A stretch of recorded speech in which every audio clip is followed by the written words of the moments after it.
I would like to call the business meeting of the Portland Board of Public Education to order. It is Tuesday, June 17th, 2025. We're meeting in a hybrid format with some of us here at Casco Bay High School and some online via Zoom. Dr. Warren, would you please call the roll of the current board? Member Ali. Member Yusra Ali. Vice Chair Bondo. Present. Member Bryden. Here. Member Lena. Present. Member Noor. Member Opperman. Here. Yes, I'm here. Member Student Representative Fitzgerald. Student Representative Kantiba. Yes. Student Representative Lee. Present. Student Representative O'Brien. Student Representative Ziegler. Chair Lentz. Present. Thank you for that. And now the Pledge of Allegiance.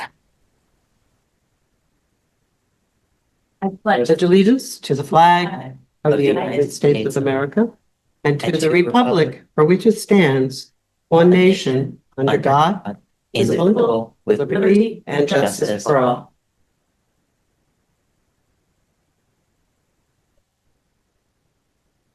Portland Public Schools recognizes the original inhabitants of the land on which our city and schools stand. The Wolastoqey, or Maliseet, Micmac, Penobscot, and Passamaquoddy tribes, known collectively as the Wabanaki Confederacy, or People of the Dawnland. We are honored to have Wabanaki children among our students today, and as a district, we are committed to making the past, present, and future of Wabanaki peoples visible in our schools and classrooms. As a reminder of our mission, the Portland Public Schools is responsible for ensuring a challenging, relevant, and joyful education that empowers every learner to make a difference in the world. We build relationships among families, educators, and the community to promote the healthy development and academic achievement of every learner. And our definition of equity is that equity is all people being held to high expectations and having access to opportunities that are reflective of their individual needs, identities, and experiences. Equity is achieved in Portland Public Schools when there are no identifiable differences in outcomes and experiences for any population subgroup. And now, let's see. Superintendent, would you be able to see if we could get the city clerk on the phone to see what maybe she's just running a little bit late? Traffic's bad. What was that? Traffic is bad. Yeah, it is. Forest is pretty tough right now. The thing that we can do though is there are no votes until later in the agenda. So we will stop and do the swearing in when we get the city councilor or city clerk here. But in the meantime, I would like to welcome soon to be board member Sawtelle to the board. She's down here on my right. Welcome here to your first board meeting. I think it's important for you to kind of share a little bit about yourself at the top of the meeting now, and then we'll do your swearing in when we have the swearer-inner here. So if you would like to share a bit about yourself, I would welcome you to.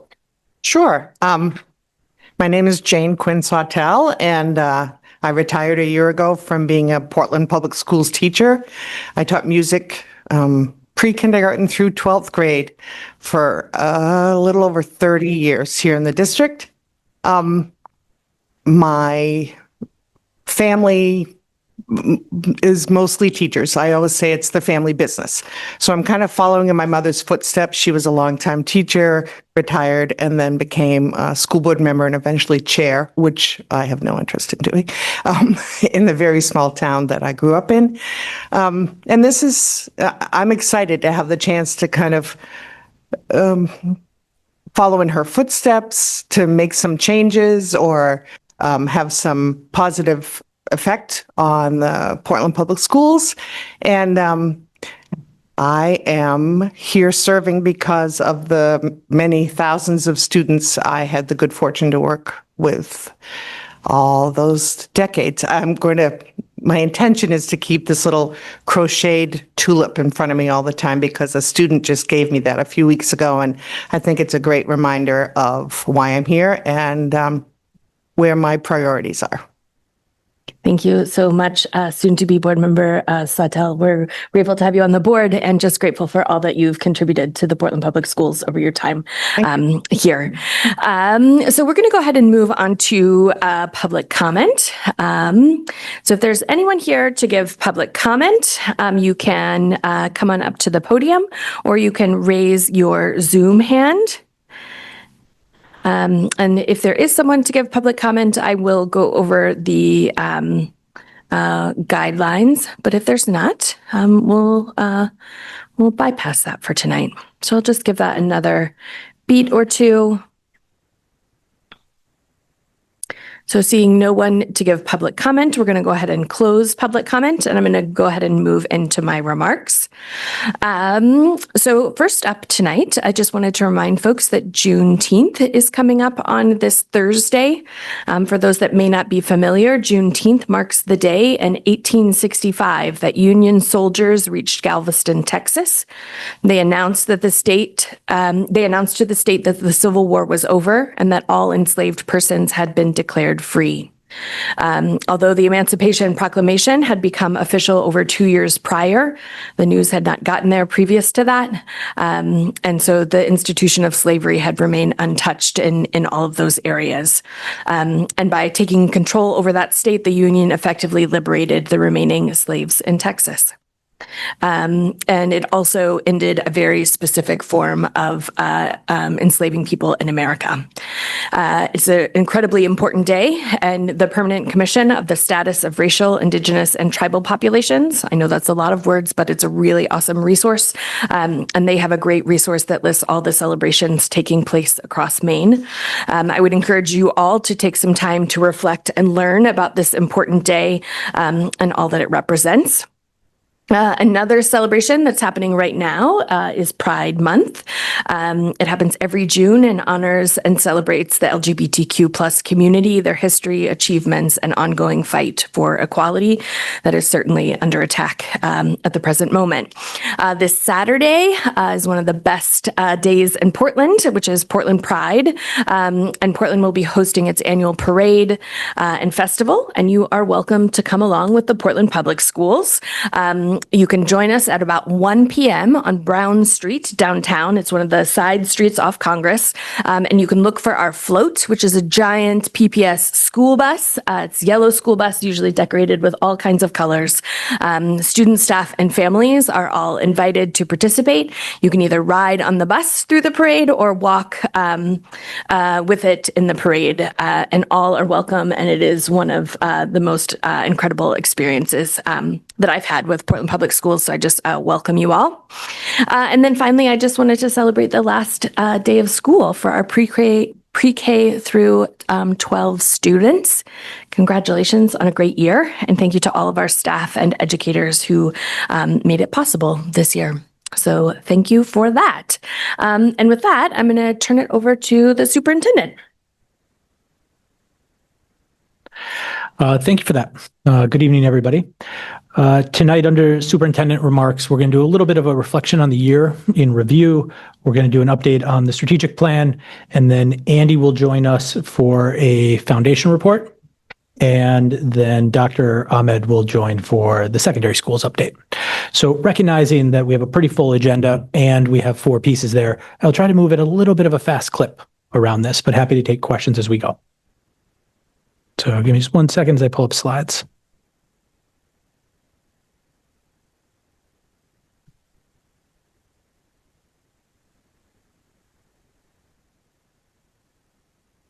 There we go.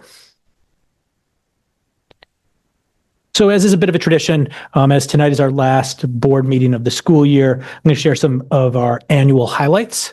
Just to note that last year when we did this, it went on for about an hour. And so we tried to really cut it down this year and do some representative highlights. And so we know that there's a whole team of people that are doing this work every day for the school, and that as we're sharing these, we may highlight a couple, but it really is the power of the one team around this. And so I just want to acknowledge that.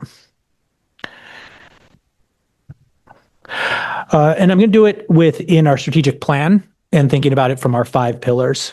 And so under the achievement pillar, We had a bunch of work that happened around K-8 literacy initiatives that have shown some early positive impact on student outcomes and some impact on gaps in outcomes.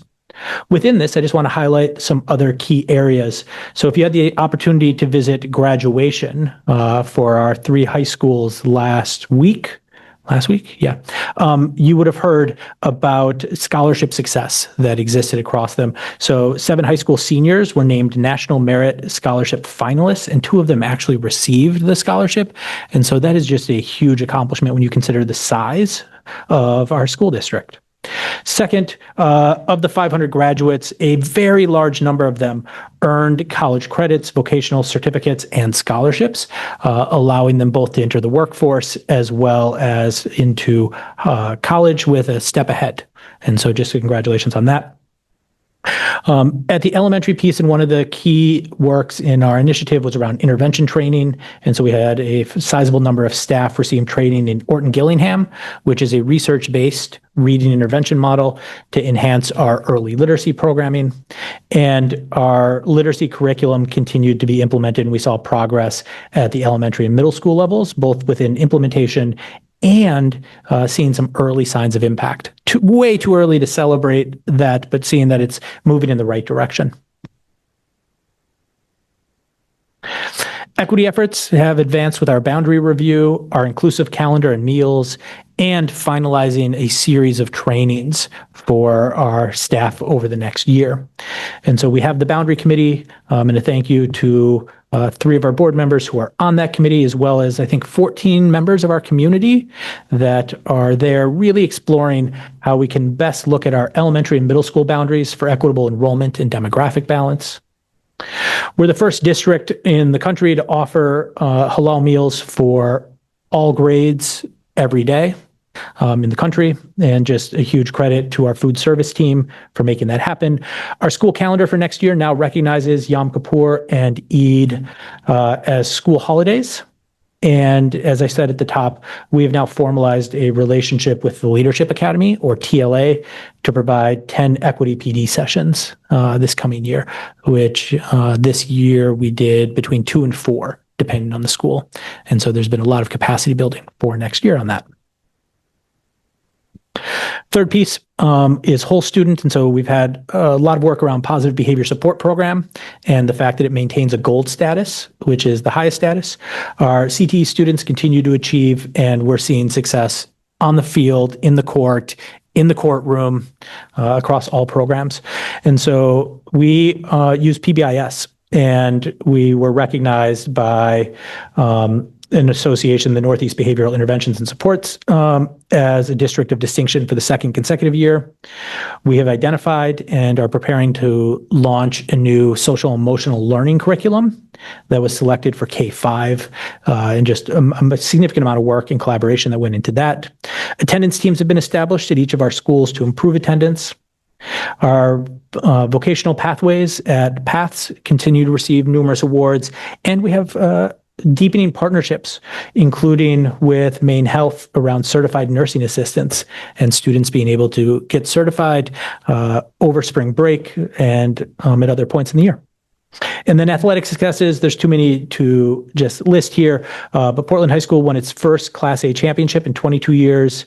The Ram Dogs, which is the affectionate term for Deering in Portland, won swimming for the 2nd year in a row, and there were 2 students that won individuals states in cross country. Our staff continue to be recognized with awards for their excellence.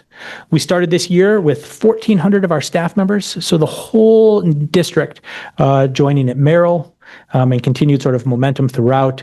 We had educators recognized, and too many to list, but just a couple to highlight here. Fiona Hopper and Bridget Neptune for their Wabanaki studies, Jonathan Graffius, Courtney's husband, for computer science teaching, and Elise Pelletier was named Art Educator of the Year. This is a little bit premature, but I'm feeling relatively optimistic that we also successfully completed negotiations with 3 of our bargaining unions. So with the ed techs at the beginning of the year, with a new union that is out of adult education, and then with our PEA, our teachers, that will be looked at and hopefully ratified this evening. There's this, if you've ever sat on a negotiating team, and thank you, Dr. Opperman, for doing that, and Yusra Ali, who's not here today, both sat in on and helped lead negotiations. You know, it's a huge amount of work that goes into it. And so it just feels really good to be in a spot where not only did we end with the teacher contract, but I think it was pretty well received by teachers overall. And then systems. We know that our systems need to support our district, not stand in the way. And there was significant district reorganization this year, a budget that was again approved by voters, and a new data system that was rolled out. And so last year, in terms of district reorganization, because of both budget and the desire to look at equity, efficacy, and accountability, we did a reorg of our central office. We now have network teams. That's all new structure. And I was talking to somebody just the other day who reflected on the fact that it's hard to believe that we're actually just finishing the first year of that because of the partnerships that they've built at the school level. Last week, thank you to everybody who came out and voted. The budget was approved in a 2-to-1 margin, just showing the continued commitment and support that we have from our community. Haley and the data team have implemented a new data system that will allow us to really track attendance, suspension, so all those climate pieces, but also academics, and intervene earlier and not have to wait. And so that rolled out in April, and we're doing full training for folks this summer. And then last is every day the transportation team does gymnastics and twists themselves in circles to make sure that we don't cancel a bus run. And they have not canceled a bus run in 2 years. One of the challenges there is about making sure that we have enough staff. And it's really hard in Portland and across the country to staff for bus drivers. And if you want to talk about bus driving and how challenging it is, you can certainly talk to Board Member Lena or Board Member Opperman, who both shadowed bus drivers this year. But we're really happy that we have formally established a partnership with our Transportation Careers Program in Portland Adult Ed, which should both help diversify and fill our bus driver positions. And so excited that we have some folks already making that transition from the program onto our team. So just an exciting piece there. As I shared at the beginning, we could go on. If you want to see a whole number of additional pieces and highlights of work that members of the staff have done this year and students have achieved, if you go on our website, you can see a year in review link, and you can see what's probably 80 stories that are highlighted. I'm giving you the sort of top, the 20. Sort of are the summary piece. I now want to transition into strategic plan progress monitoring. It's an opportunity today for the board to pause and reflect back on our progress year to date and on our strategic plan. We're going to go through 4 things. Just a reminder of the process for board members who are new to this or just don't live it every day. Second, we're going to look at our strategic plan priorities and mission measures. We're going to do a status update on initiatives that happened this year, and then just preview for you the initiatives that are planned for 25-26. What you can see on the screen here is the overview of how we do strategic plan progress monitoring. So on a monthly basis, we have our initiative leads complete a reflection on how their initiative is progressing, whether or not it's on track. They submit a summary that they review with their direct supervisor and then with the superintendent to go over where we are at and if we need to make any adjustments. 4 times a year, we come back with all the initiative leads, cabinet members, to do a more formal step back. This is an opportunity for us to really pause and check our progress year to date and see where we're at, as well as the plan for the next year. And so we're at the very end of that with our final step back here and sharing out a summary of that. As a cabinet, we did this last Monday to really look at the progress. So I'm sharing with you that update. Just a reminder, our strategic plan is grounded in 5 priorities. They look very similar to what was in the Portland Promise: equity, achievement, whole student, people, and systems. And within that, there are initiatives, 5 to 8 of them under each of the priorities that I think of as waterfalling or cascading over the years. And so this year we had 10 or 11 of them. Next year we actually go up to about 20, and then they go deeper in that. To make sure that we're not just setting priorities and initiatives, but we're actually tracking progress, we also set what we think of as ambitious yet feasible 5-year targets for our mission measures. And we have some preliminary data. So I'm just going to orient you here to the mission measures that the board previously approved, as well as some preliminary data. Caution that it is preliminary, as it will likely change a little bit as it gets finalized. And so what you can see on the screen here is the first page of those. So we have mission measures around the percent of students graduating from high school in 4 years, directly enrolling into college, proficiency on ELA, and proficiency in math. And so if you look there for baseline to target, you will see that the goal was a approximate 10% increase. And last year, ELA was at 60% of students at or above state or at or above proficiency. And this year, the preliminary is at 62.2. And in math, it went from 43 to 46.9. So small gains. The goal around mission measures is not to do something where you make a big jump, but then can't sustain it, but to instead see that every year we're growing on average about 2 percentage points. And so you can see that there in what is our first year of the strategic plan. In December, we will have the growth measures for our multilingual learners. This summer, we'll be able to update on and get a baseline for the number of students or percent of students that participate in advanced placement. We use this year as a year to collect that data and to set that, and we'll be able to share that at the end of August. And then what you see here is the percent of students meeting benchmark on grade 2 for our M class, which is a standard assessment that's used in many places in the country and allows you to do that assessment on multiple times to see where students are at. And our preliminary data had 60% of our students reading on grade level in second grade at the end of the year. We don't have a baseline for this because this is the first year where we're doing that. But just to give you a comparison, at the beginning of the year, it was 51%. And at the middle of the year, it was 53. And at the end of the year, it's 60. That target moves throughout the year. So at the beginning of the year, students are not expected to be as far as they are at the end of the year. So it actually shows that students kept pace and more students caught up on this. So just a credit to our elementary folks there. On the second page, you get into our school culture metrics as well as our gap closing measures.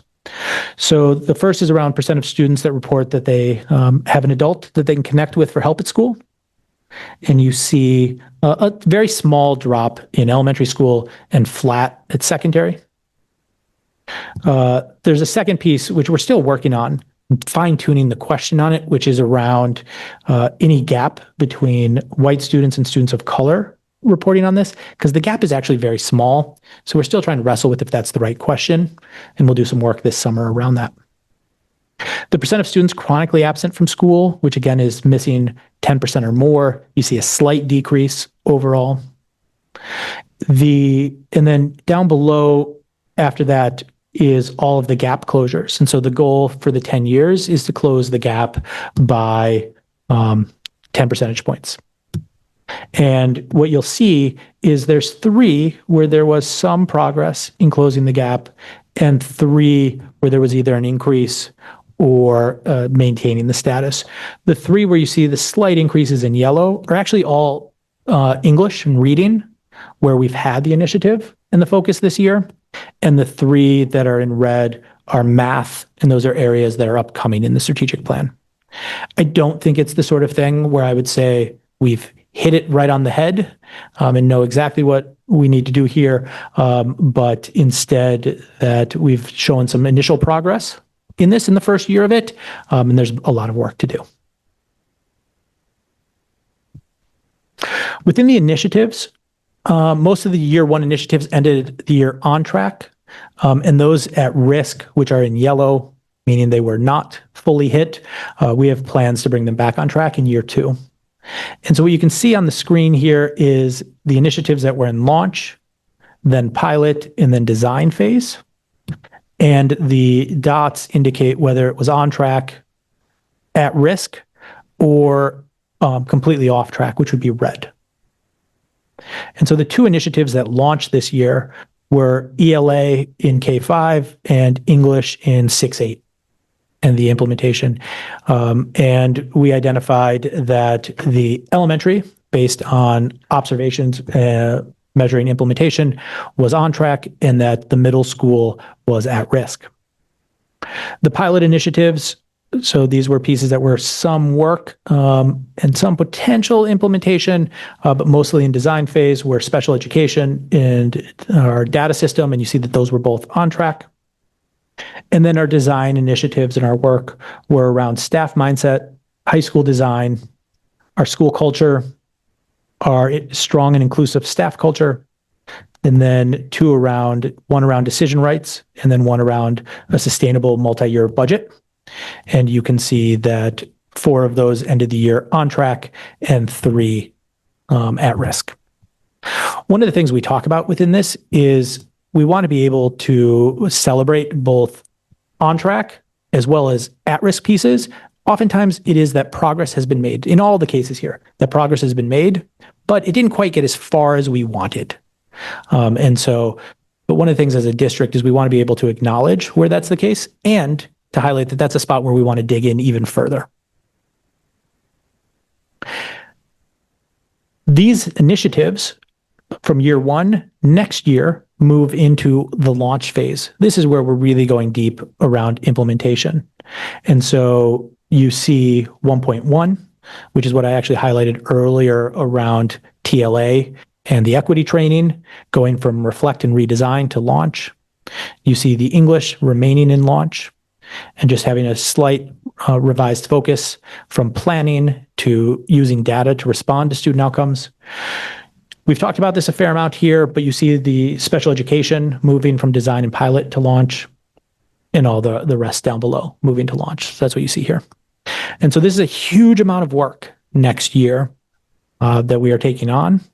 On top of that, we have a large number of initiatives, that 13 of them, in fact, that will be in the design or pilot phase next year.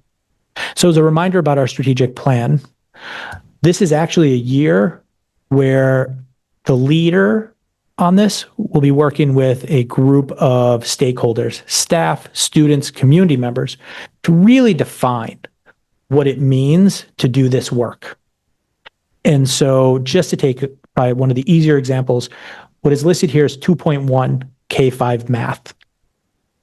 This is one that Jesse Robinson, who's our elementary director of academics, will be leading to look at our math program and determine if we need to make any adjustments, recommit, provide additional training, et cetera. And with the expectation that next year is really that analysis and that planning, and that in 26, 27 is when that work will launch, whether that's a new math program or just deepening of our current programming. And so that's what happens in the design phase. But as you can see here, I'm just going to go through the buckets. So within equity, Dr. Valenzuela is leading work, digging in around Make It Happen and other programming to support historically underserved students and families. 1.3 is the second one in the equity bucket. And so that is us building a strategic plan for our adult education program. Adult Ed in Portland is the largest school in Portland, serving over 2,000 students and having wait lists of up to 1,000 students for some areas. And so we really want to look at what's best in class throughout the country, where we're at, and then make sure we have a really tight plan there for continuing to improve that work. You then see the work starting around math, including here now at high school level. So this is the first time that high school will really be digging in around academic pieces and design for around curriculum. And so you see that around 2.3 for 9 through 12 math. The high school redesign process, we call that within the continuing to strengthen and develop design, because that is really focused around the high school for the future application. 2.6 is looking at our multilingual programming. So similar to this year, how we did a deep dive around special education and having an outside group come in and really audit our programming, we'll be doing the same thing for our multilingual learners. 3.7 is starting the design work that you helped fund in our budget around early childhood and making sure that we have a plan for when we take on child development services, as well as pre-K, to make sure that all students are kindergarten ready. 4.2, 4.3, 4.4 are all in the design phase, and they are going in deep around our staff support, everything from staff hiring, onboarding, to beginning work around evaluation. 5.4 is work that we're going to take on around transportation. And, we highlighted one of the successes around our transportation team, but we also want to go deeper around what is our model for transportation and busing, who qualifies, whether we need to change the limits, whether we need to look at our hazard zones, all of that. And then 5.5 gets at not just one-way communication, so not just what's posted on the website, but how do we really have a system for engaging the community, getting feedback, and acting on it. And so that is 5.5 and the work that is happening next year. I'm going to pause there and see if there are questions either about the year in review or around the strategic plan. Board Member Lena, go ahead. Thank you. I have two questions. One is about the SEL curriculum. I know we had a few presentations about how we are gathering community feedback. When will we learn more about the specifics, what it's called, and all of that, why it was chosen?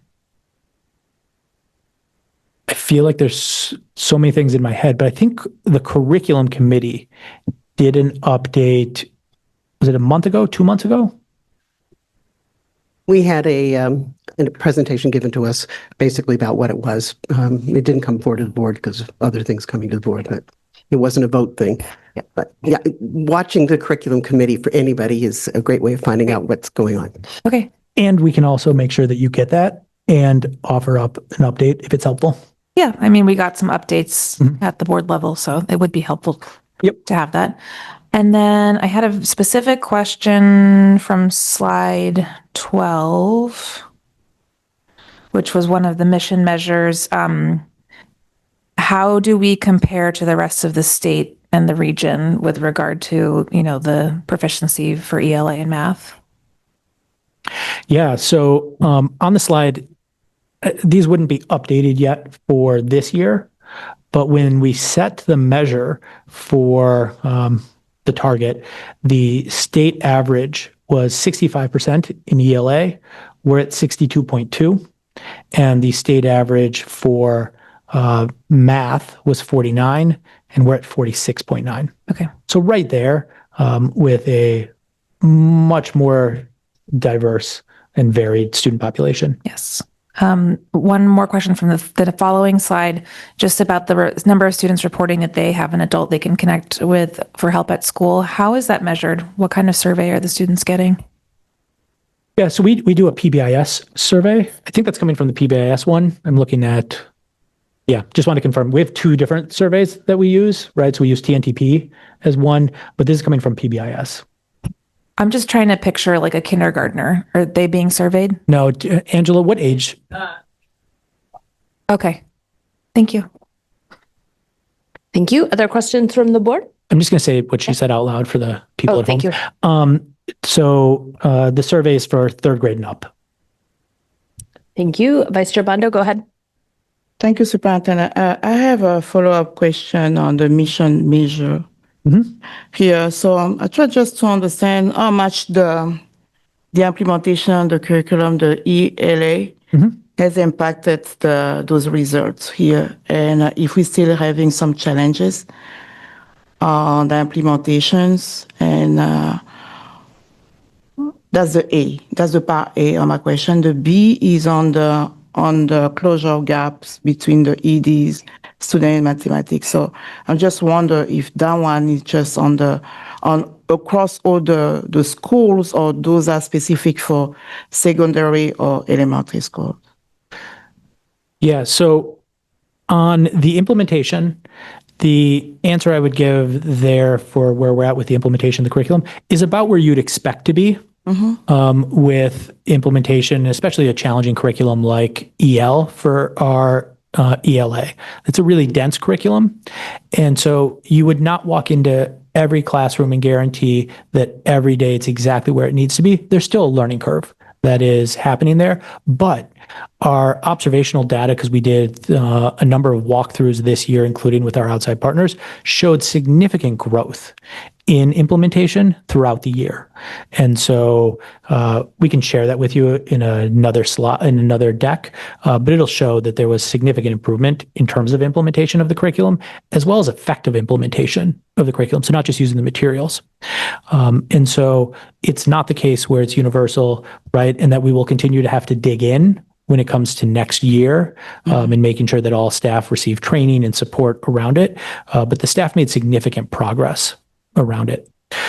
In terms of your second question around gap closure, here's the way I would read it, right? Which is early indications around ELA and for EL curriculum, CKLA, which is the phonics-based curriculum, and Orton Gillingham, is it looks positive, but it is really too early to say, right? When you look at the snapshot of 1 year compared to another, there's a lot of noise that exists there. And so what we really want to see is a continued trend, which is what we saw when it comes to looking at the M-class data, which was the second grade, right? Where you see over 3 assessments, you see beginning of year, middle of year, and end of year continuing to show progress. I would just have caution about saying like putting up mission accomplished or anything like that. I would say that the direction is positive, too early to say.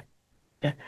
All right, so that one really goes to my second question on the initiative here. So the focus one is on the 2.1 and 2.2. When I see on the year 2 phase, we have a reflect and redesign on the math.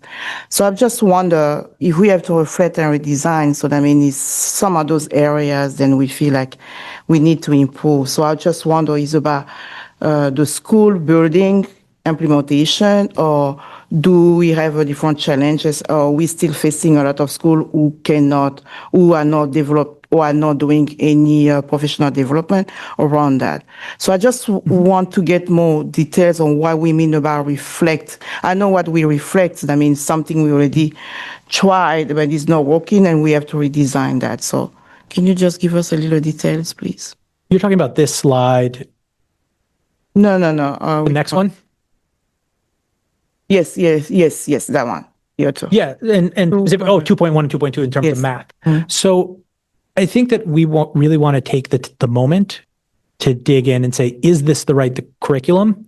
And is it having the impact for all students that we want to have?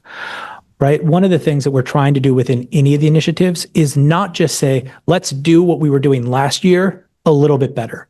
But when we're in the design phase, to really look at it and say, is this the right curriculum and is this the right program? And are we doing it in a level where it's having positive directional impact? Or do we need to adjust something, whether that's changing the curriculum, changing the training and support? What I will share is that the initial feedback is that when it comes to 2.1, which is around math in the K-5 space, is that folks generally feel pretty positive about the math curriculum that we're using there, and that we're seeing better outcomes there than we are in the middle school.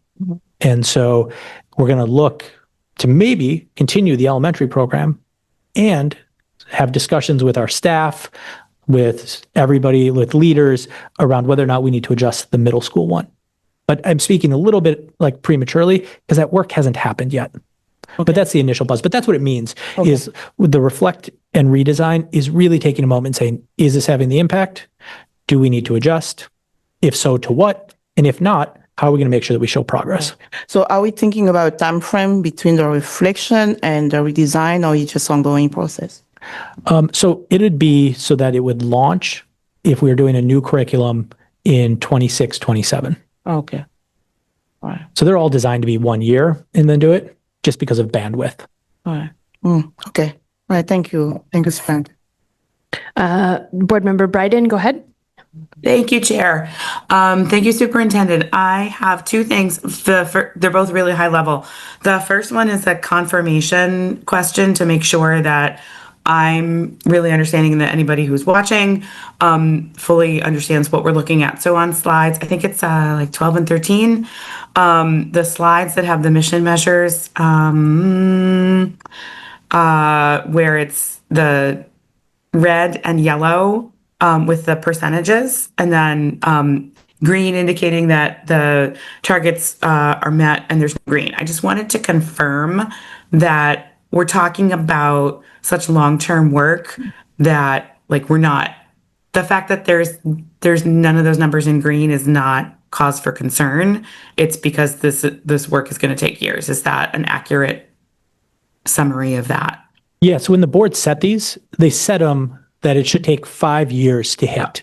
Yeah. And so we may hit hopefully some a little before that, but if we're hitting them this year, we weren't ambitious enough. Right. Okay. Thank you very much. And then my other question, which is on the following slide with the circles, the green and yellow circles indicating what is at risk. I was glad to see nothing in red there, but I heard you saying that it was a little bit less than half of the items on that slide were yellow at risk and a little bit less than half were green on target. I heard you say that those items that were to some degree at risk are, we're going to pick up the progress next year, which is great. And I also heard you say that we have so much work teed up for, the next academic year in terms of what's already on the strategic plan. So could you talk a little bit about how you and the rest of the team are thinking about how to make sure we have capacity? Because it's a ton of work, plus catching up on some items that are also a lot of work. I'm not necessarily saying that I don't think we can do it, but I think it is important to be intentional about how we do it. So if you could talk about that, that'd be great. Yeah. So first, I just want to make sure for everybody that yellow doesn't indicate that progress wasn't made or that we went backwards.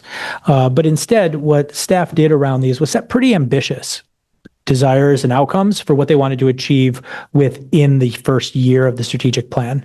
And so it was always thought that initiatives in year 1 would then go into launch phase in year 2, and then in monitor and adjust in year 3 and beyond.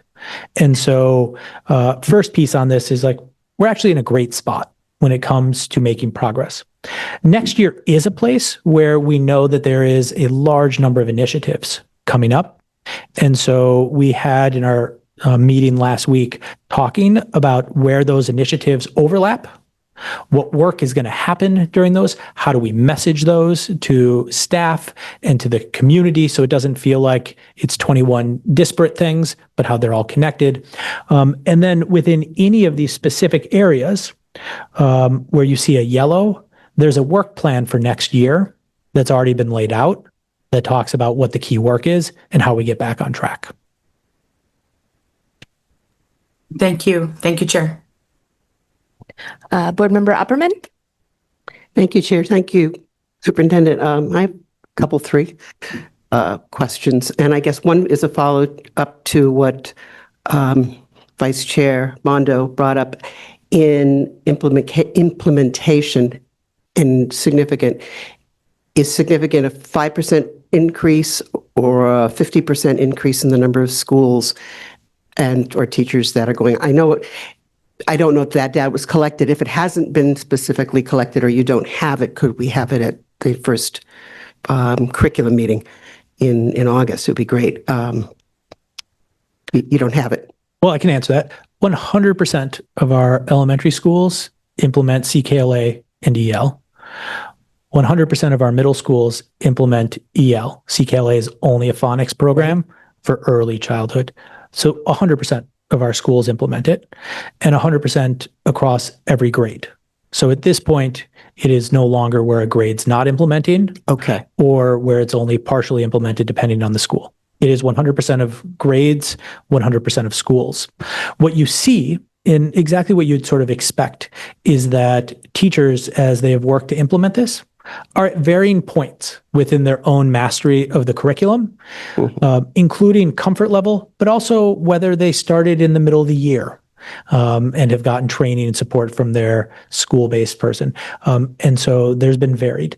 When we talk about implementation, we're not talking about whether or not they're using the material, right? That's one of the measures, but we're also talking about, are they using the effective pedagogy that aligns with that? Are we seeing it play out in terms of how students are engaging in the material? When we talked about the organizational diagnostic, you may remember this from like a year and a half ago, when we were talking about the organizational diagnostic, one of the things we sat on for a long time was this idea about whether or not students were carrying the cognitive load.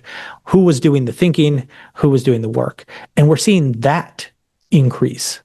And so the short answer is I don't have the numbers for those extra deep measures in terms of it, but those increased. And last year I could not have said that it was all grades in all schools. Now it's all grades, all schools. Okay, good. Thank you. That was important. Related to that,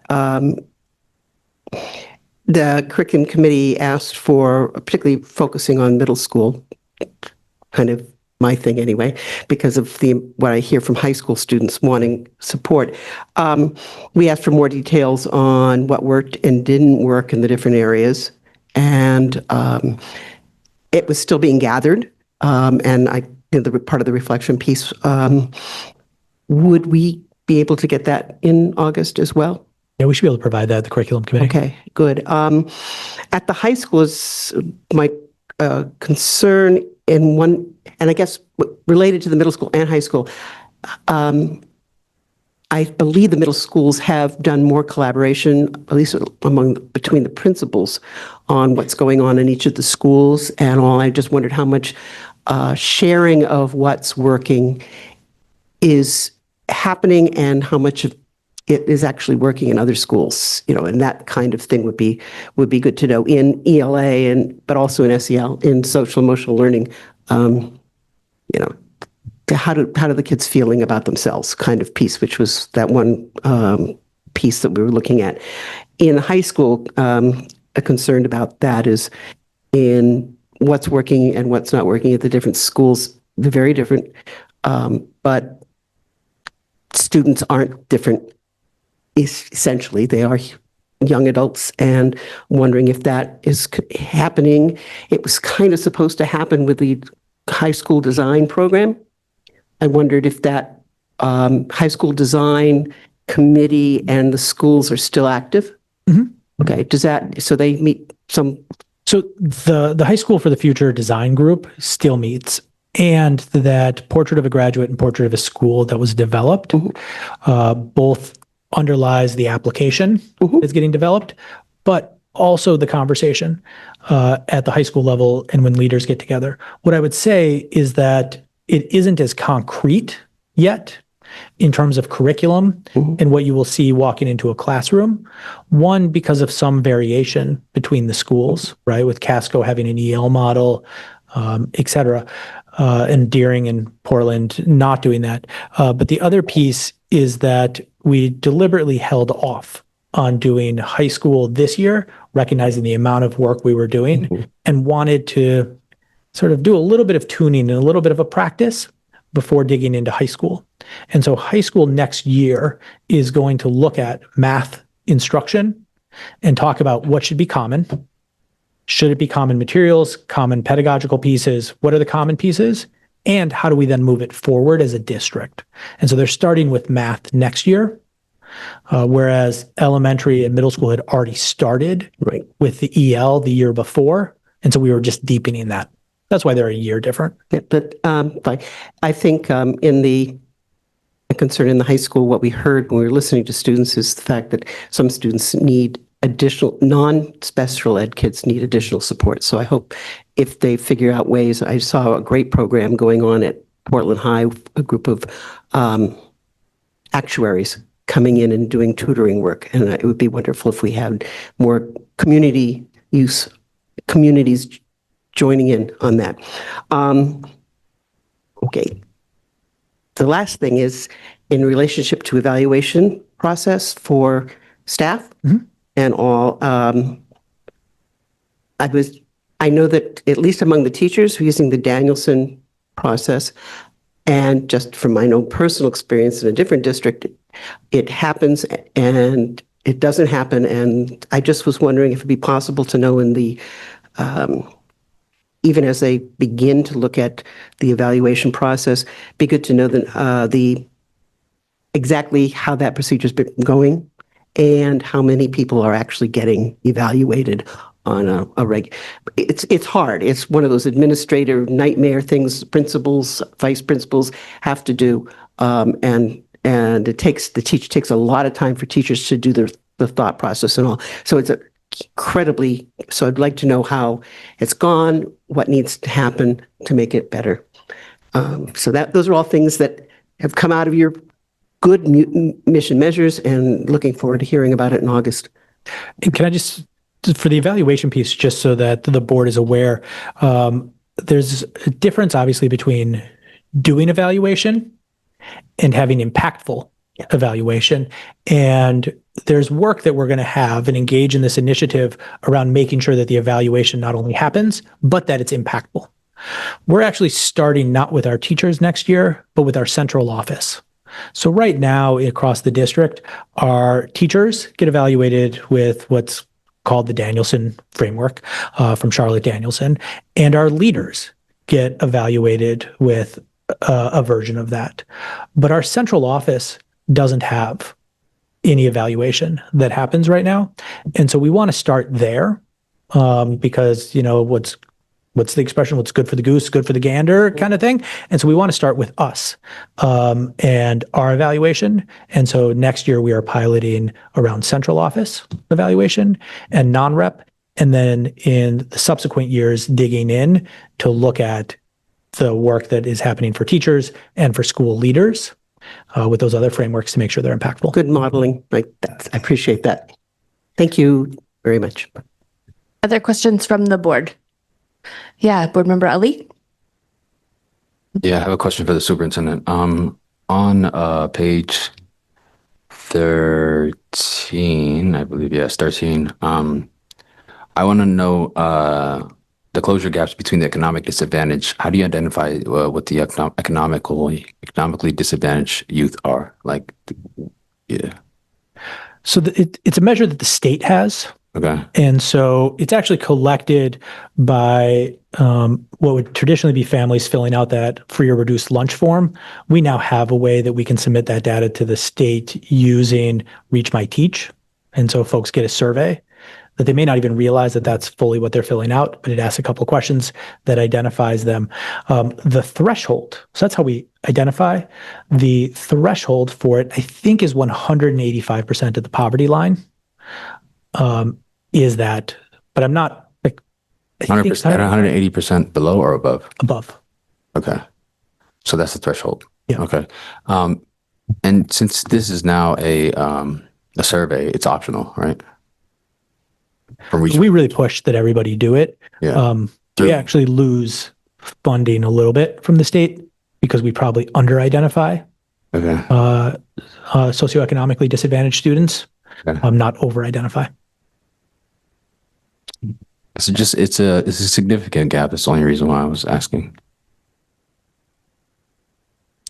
Thank you. I just had a kind of like a question cluster, but before I ask it, I just want to really acknowledge like the amount of work that has happened this year. Like I think, and also that the board can just like look at it in this way and have a really clear sense of what happened, I think is really great.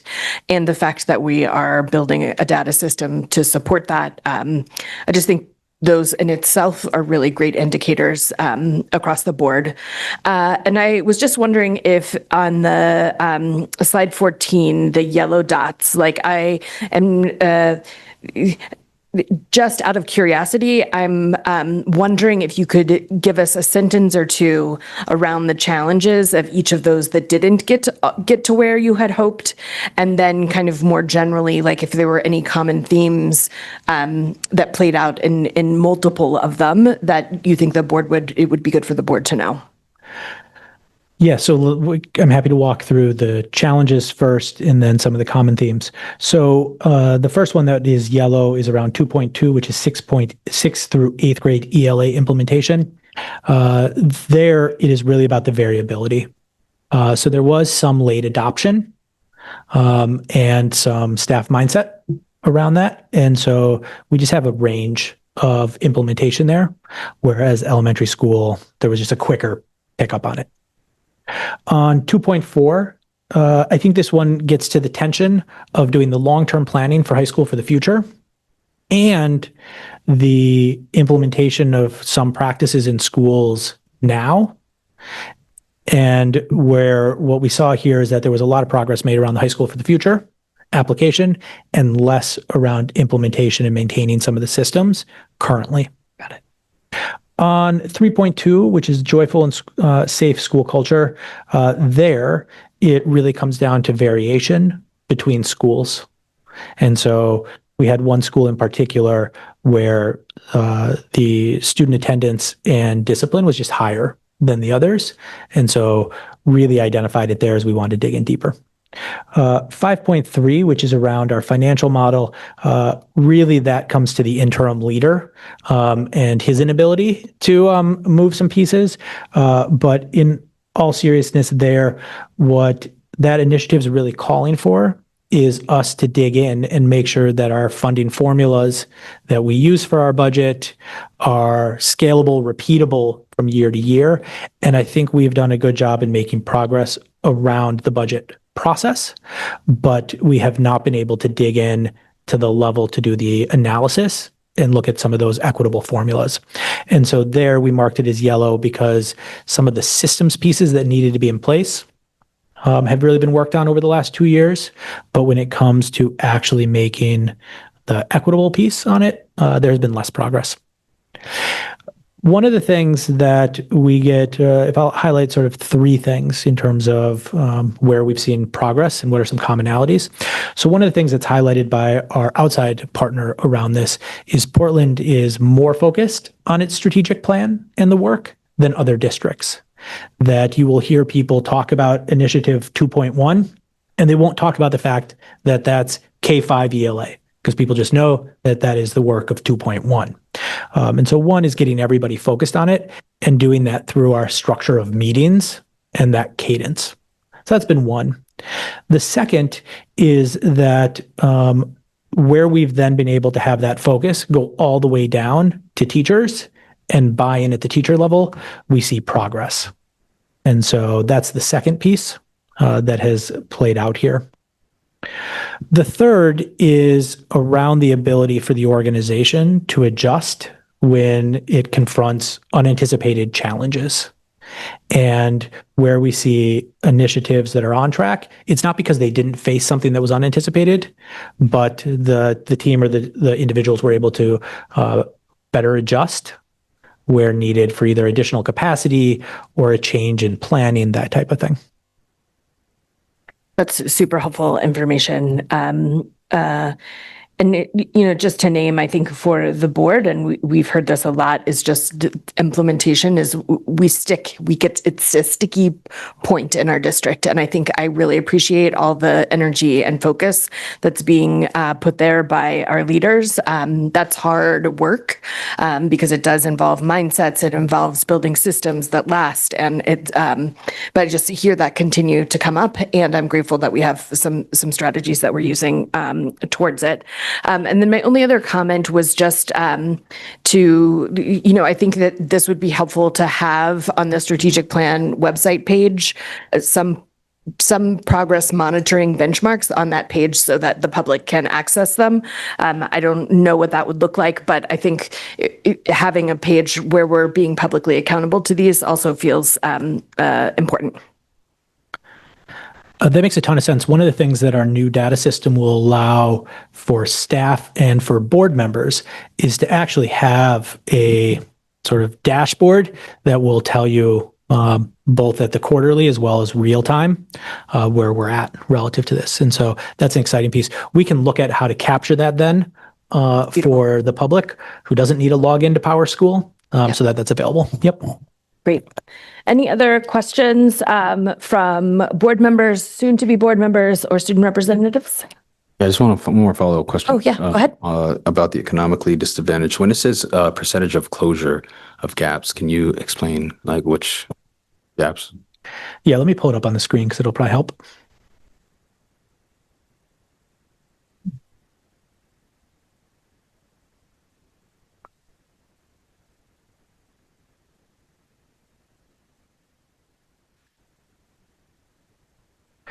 So one of the things we tried to do with the strategic plan was to not have, 30 measures that people couldn't remember what the measure was. And we generally thought of 10 percentage points as good progress. And so if you look at that first one, because it applies to any of the gap closures, the performance difference between a student, the overall staff or the overall student population and our students with IEPs was 29 percentage points in 23-24. That's right here, 29 percentage points. Our goal by the end of the strategic plan is to reduce that gap in each of these areas by 10 percentage points. And so to go from 29 to 19. You'll also note that take ELA, we have a goal about increasing our overall performance on ELA. And so students with IEPs would benefit both from increasing overall performance as well as the gap closure. And so their actual movement would be more than 10 percentage points. So, but when you say overall performance, is it attendance as well as grading? Is it as well as like behavior and discipline? So in these areas, it is all based on state assessment scores. And so it's based on the Maine through your assessment. So that is the gap closure here is for students on the ELA exam, students on the math exam. That's what's happening there. Okay. What about the one below that one? So it's a math exam as well as. Yep. ELA and math. Yep. So it's the state assessment. I appreciate it. Thank you. Yep. That makes sense. And just a secondary note on that is part of the reason these are what they are is we had to choose things that we'd be able to measure regularly. So the original list looked a little bit different, but this is where we landed so that we could have access to that data that we then could also compare to the state. And when you say 10% below, it's only from 2023, 2024, not the 22, 23, right? Because you say that the 29% gap is going to go down to 19. Yeah. So in that example, in 22-23, the gap was 33%. In 23-24, it was 29%. Our goal is to reduce it by 10 percentage points. And it's relative to that base value of 22-23. So dropping 33% down to 23% rather than looking 29% down to 19. Okay. Yep. Thank you. Great clarifying question. Okay, so I think with that, I think we're going to go ahead. You're done with all of your updates? We're gonna move actually to the foundation update. Yes. Okay, perfect.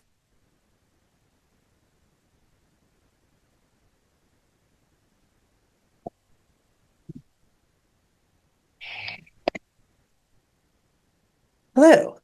I'm not sure if someone there should share my slides. I'm not a panelist, but I could be made one or. I can share them if you just want to reshare them with me. Okay, super. I did just share them. Okay, so I'll stay as an attendee. Thank you.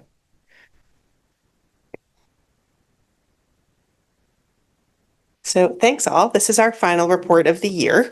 And I'm going to do a little bit of what Superintendent Scallon did, which is kind of an update of some of like a summary of the year. I will also try to be quick, but I'll do the best I can. And welcome new school board member Satel. I'm thrilled to have you here.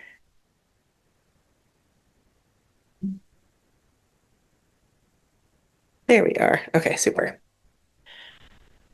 So tonight, oh, I'm sorry, I believe these are, applicable. So an overview, we'll talk a little bit about the Portland Public Schools Arts Partnership that I referenced before, but we are in fact piloting and launching for next year. An update on our alumni work, business and foundation donations, individual donations, and questions. So when we get into the update, the first thing to share is we don't have our final financials, but we this year will have reached and surpassed our fundraising goal of 1.2 million, probably by at least a couple 100,000. We will know more in July, but that's great. We had some successful events this year. Our Spring for Teachers event, we hosted the opening of the Rosenthal Natural History Museum at Portland High, and we helped with the dedication of the library at Ocean Ave Elementary School to be the Megan Malloy Trulask Myers Library. Back early in the year, we, as a highlight, we provided eye exams and glasses to over 100 students in the district in partnership with both 2020 On-Site and Greater Portland Health. Thanks in huge part to Tina Vayu. And then we have completed the process of installing free menstrual pad dispensers in all of the middle schools and high schools in the district. And so just as a reference to our event, I think many of you were there, but we had a volunteer arrange this field of gratitude, where at the event attendees were invited to write a message on a flower to someone who works in the district. And then the attendees and that volunteer, Molly Hempkins, assembled them into this beautiful display. And if you go to the next slide, we then, and by we, I should say, Molly then did a close-up photo of each of the flowers, and we emailed it to every staff member who received a message. And it was actually, despite having to send 95 emails in a day, so many of those teachers and bus drivers said, like, this made my week. I never just get a random note of appreciation like this. So it was lovely, and we are going to repeat something like it each year, I believe.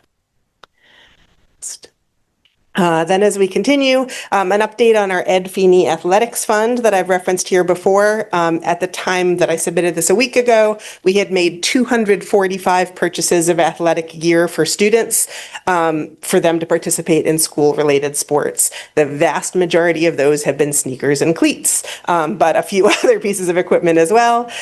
We dispersed a record number of grants to staff this year across the district, 111 Equity and Innovation Fall Teacher grants or co-curricular grants for $148,000.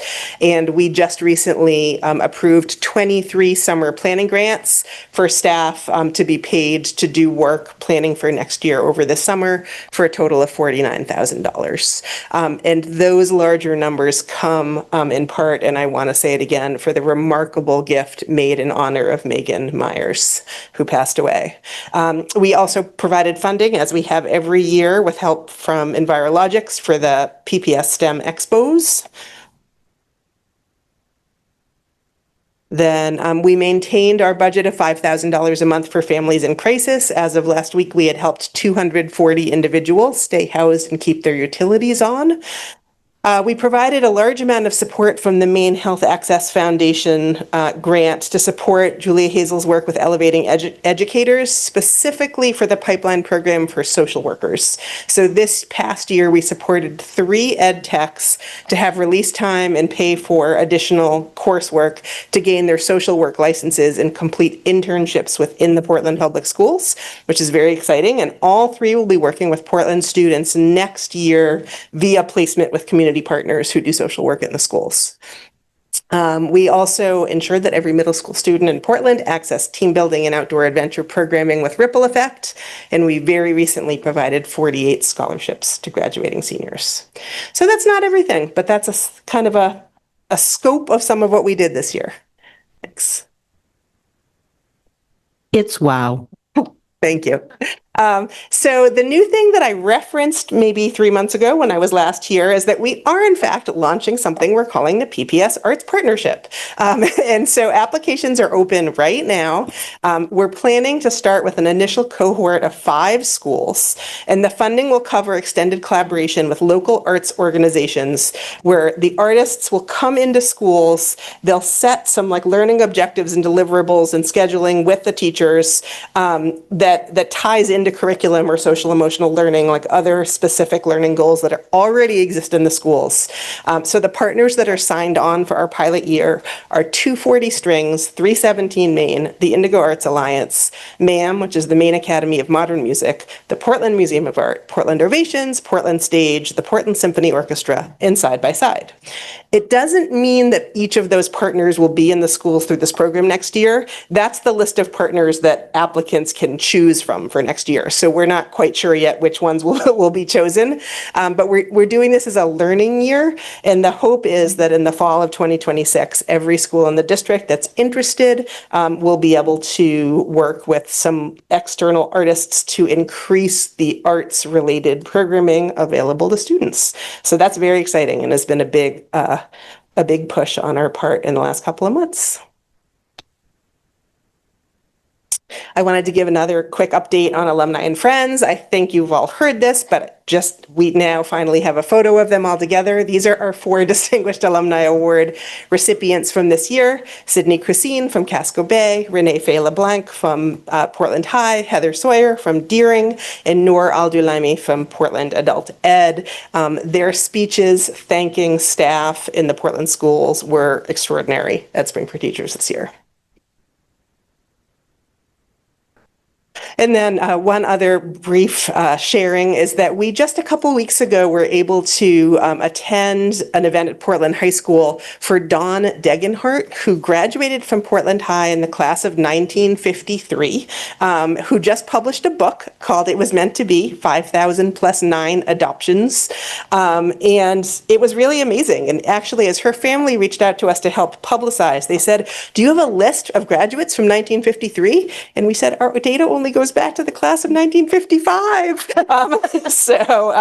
Unfortunately, we couldn't do it that way, but we did publicize the event and attend it and write a profile of Dawn, who is a true kind of revolutionary in the field of adoption in the United States.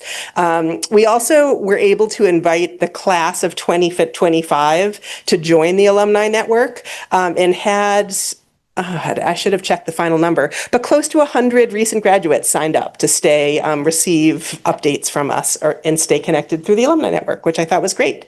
And we're going to shortly be reaching out, but we're starting the process of seeking the names and contact information for reunion coordinators. So if you know any, send them my way. What we'd love to do is just help them publicize reunions, because we do have a big list that's sortable by year. And then potentially do things like help arrange like visit days at their schools. And we're not going to be in the business of coordinating reunions by any stretch, but but supporting them in some ways. So we'd love to know who those folks are. And then finally, we've been working with the finance department and central office to start accepting in-kind gift donations to the various schools in the district rather than them being accepted specifically by schools. So you may have noticed, although you may not have, that you haven't been hearing the updates here about the donations that happen to schools. That's because they're coming to us now and we're going to be doing them quarterly, which means I have a big list of donations that I need to share right now because you're getting them less frequently. We're not actually physically accepting the objects. They're going to schools, but we're providing an acknowledgement and like an IRS, tax deductible receipt to these groups. And so it included, since we started doing this about 2 months ago, donations designated for King, for the foundation, for Paths, Talbot, Longfellow, Portland High, and Presumpscot. And so the next whole bunch of slides list those. And I was thinking I wouldn't read them aloud, but I actually feel like that feels unfair to the donors just because we have a big list. So I'm going to read them quickly because each of these donors made a meaningful donation to a school. The donations came from Lee Crane, Patricia Peters, Ina Demers, Acadia Recording Company, Erin Little Photography, Portland Sea Dogs, Makuchi Grocery, Hannaford Supermarket, Green Clean Maine, Gorham Bike and Ski, David's Restaurant, The Telling Room, Garbage to Garden, Yosaku, Springboard Pilates, Portland Ovations, Maine Academy of Modern Music, Marathon Sports, Kathy Hanley, The Press Hotel, Salt Pump Climbing Company, Monty's Fine Foods, El Rayo Taqueria, Big Sky Bakery, A&C Soda Shop, Leeward Health, Bunker Brewing, Vetro Fiber Map, Kate Walsh, Flaherty's Financial Services, April Noonan, Portland Hearts of Pine, Patricia Kilrain, Quality Shop, Mr. Bagel, Coastal Creamery, Scales, Dick's Sporting Goods, Noble Barbecue, Portland Pie, Norimoto Bakery, Scrub-A-Dub, Rose Foods, Paxson, Katie Early, Hannaford, Rosemont Bakery, Allison Pribish, Stevens Avenue Church, and Barry Dunn. And I actually think it's pretty cool to hear how broadly and widely our community supports our schools. That's a pretty big list of community businesses and individuals. So those folks have donated goods just in the last couple of months.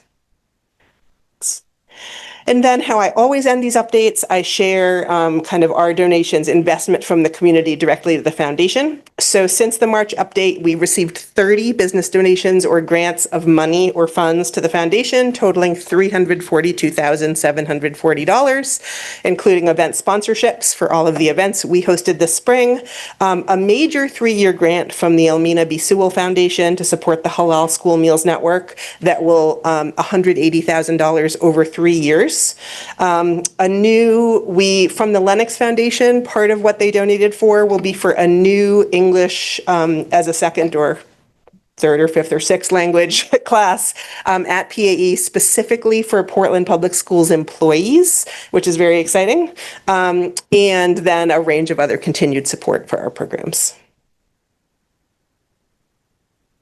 So here's the list. I don't always feel compelled to read these aloud, so I will not, but if you have questions, we'll keep going. So these are the donations to the foundation. There are 4 pages of these. And we can just scroll through them, Superintendent.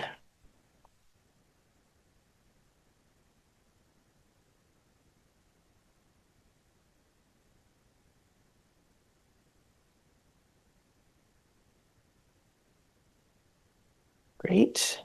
And then finally, on the last slide, just individual donations. We received a record 410 individual donations for 1 quarter, which was a lot on our behalf, totaling $194,821 this spring. So those were donations to addressing the opportunity gap, our equity-related work. We're now fiscally sponsoring Families for More and King Family Crew, which are the parent-teacher organizations at those middle schools, Maine Community Swimming that we also fiscally sponsor, to scholarships to music and the arts, and a range of unrestricted donations. And I think that's it, unless you have questions. What questions do folks have? Board Member Ali? Sarah, yeah, sure. My question is from the first set of donations that you read out loud, and then the last of them, you said there were individual donors. Could you explain the difference between the first ones that you read out? Yeah, so the big list I read were folks who donated non-cash or in-kind gifts. So they donated, a car to Path's automotive program, or a gift certificate for a school auction, or laptops to give for a PAE. And then the later list are folks who donated money to the foundation for us to invest in our programming. Yeah. Board Member Bryden?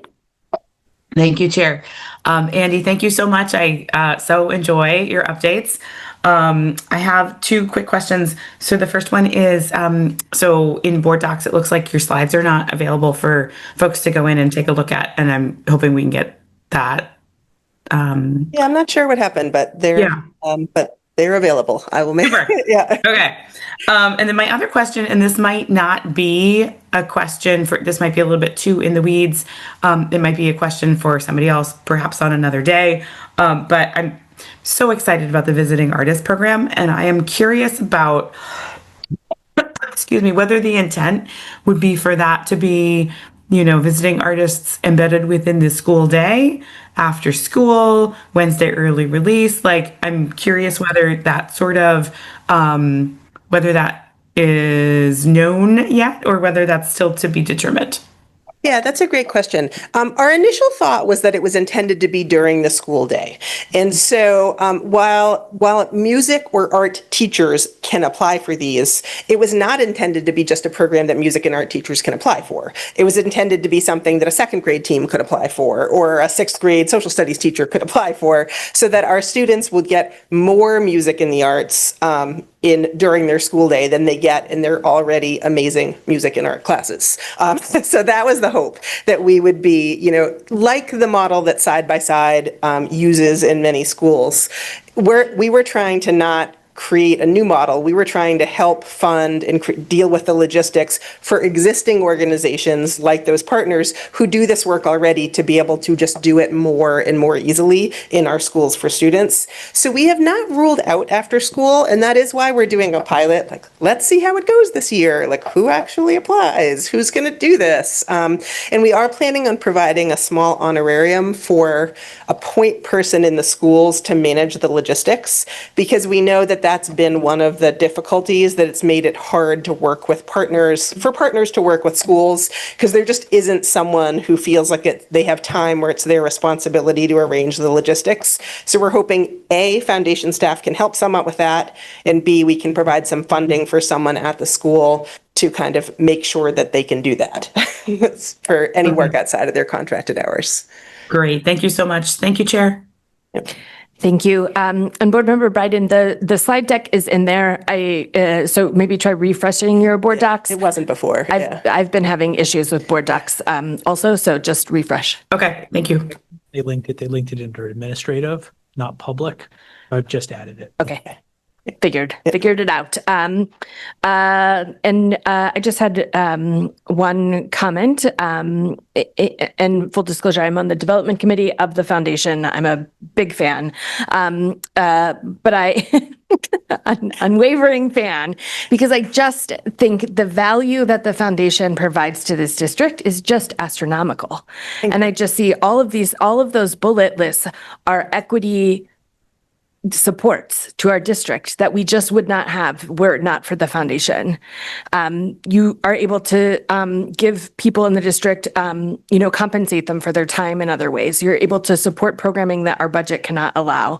Like, I just think that I'm just so grateful to the ways that the community is also supporting the foundation and seems to be growing with their support in that way, because it does just provide so many critical services to our students and their families and this district. So just super grateful to you and your team, and for all the community members that have found their way to you. Yes. Oh, yes. Go ahead, Student Representative Lee. Yeah. So I just had a couple wonderings about the specifics of the art partnership and sort of the thing around like the initial cohort just being 5 schools and the applications. Like, I was kind of wondering, like, if a teacher is applying for this, I mean, like, kind of one part of the question is, like, would they have to come in with like a really specific plan of like, oh, this is the organization and this is what I'm planning to do specifically? And then, like, also, if one teacher were to apply, like, within Deering or within any one of these schools, like, would that mean that is the way that school is going to be able to access the partnership for this like trial run, and no other teacher could jump in, like, first come, first serve? Yeah, those are great questions. As to the first question, the application is publicly viewable. It's on our webpage. If you look at the what we do, there's a page there's a drop down, and it includes PPS Arts Partnership. And the application is extremely general. It basically says, like, this is my name, this is the school I work at, here's what I'm thinking. Like, do you know you want to work with one of these organizations? If not, let's talk. And, like, that's pretty much it. So it's wide open, because we know, we really thought that schools would have more time to do this if we waited till the fall. On the other hand, the partner organization said, if you wait till the fall, we may not be able to get in the fall. So we thought next year we will make the applications available much, much earlier and publicize them much more. But folks who already had an idea perhaps could be in our kind of trial run. And so that does mean that the application does does say, by typing your principal's name in this bottom line, it means you've talked to your principal or director and that they've agreed this is going to be the one application for the pilot. Depending on how things go and our funding, we may actually have a second round of applicants that could start in January of next year. Which is what we're hoping for.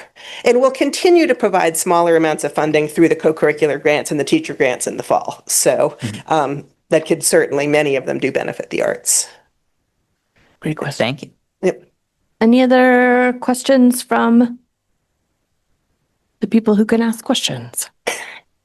All right, then let's move on to secondary schools update. Thank you. Thank you, Andy.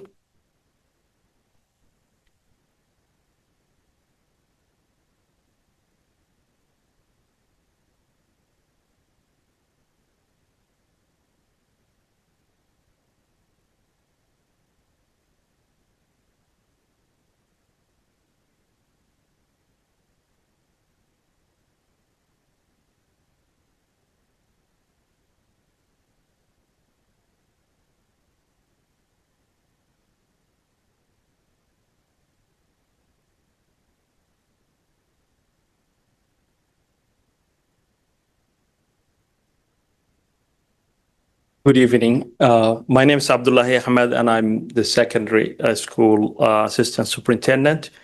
And I'm presenting to you the secondary schools report for the month of June. This is our last report for this school year, and it was great to share this platform with you and with the community to update and share what is going on in our schools. So tonight's report, we will cover two things. One is some highlights and mainly about the graduations, and also we'll update you about the summer school and how the summer school will look like this summer. So starting with the graduations, marked years of dedication and paved the way for a new beginning. So I will share with you some updates about our school. So I will start with Casco Bay High School. So over 50% of the graduates from Casco Bay and college credits, either through AP courses or through early college attendance. About 13 students received a STEM diploma endorsement, and 11 and the seal of biliteracy in another language or more than one language. Also, students, members of the senior class were part of the mock trial team reaching to the 2025 national championship for the first time since the 1980s, of a team from Portland. And there was also national recognitions for students who participated in artwork. At Deering High School, this class had 3 National Merit Scholarship finalists and U.S. Presidential Scholarship Program semifinalists, State Science Olympiad medalists, and Maine State Speech and Debate Championship winners. Also, members of this class did a lot of academic excellences, and they were accepted in highly competitive schools, including MIT, Yale, Columbia, and Cornell. Also, some of the graduates, about 12 of them earned STEM endorsement in their diplomas, and about 20 students actually got the seal of biliteracy in other language other than English, including Arabic, French, Lingala, Portuguese, Russian, Spanish, and Urdu. Students completed some college courses while they were in the high school. 43 students attended or took courses at SMCC, 51 attended courses or took courses with USM, and 18 at the University of Maine, Orono. 2 students did their capstone in a blood drive as well from the Deering class of 2025. Portland High School, 4 graduates achieved national merit finalist status, with 1 becoming a national merit scholar. This class has been, members of this class were accepted in very prestigious schools, including Dartmouth, Vanderbilt, Johns Hopkins, Emory, and Tufts. The students also earned some credits while they were in the high school. 20 students received in their STEM endorsement, and about 36 students get the seal of biliteracy in another 1 or more other languages. Also, this class, members of this class were participated in the winning of the Class A championship which did not happen for 22 years.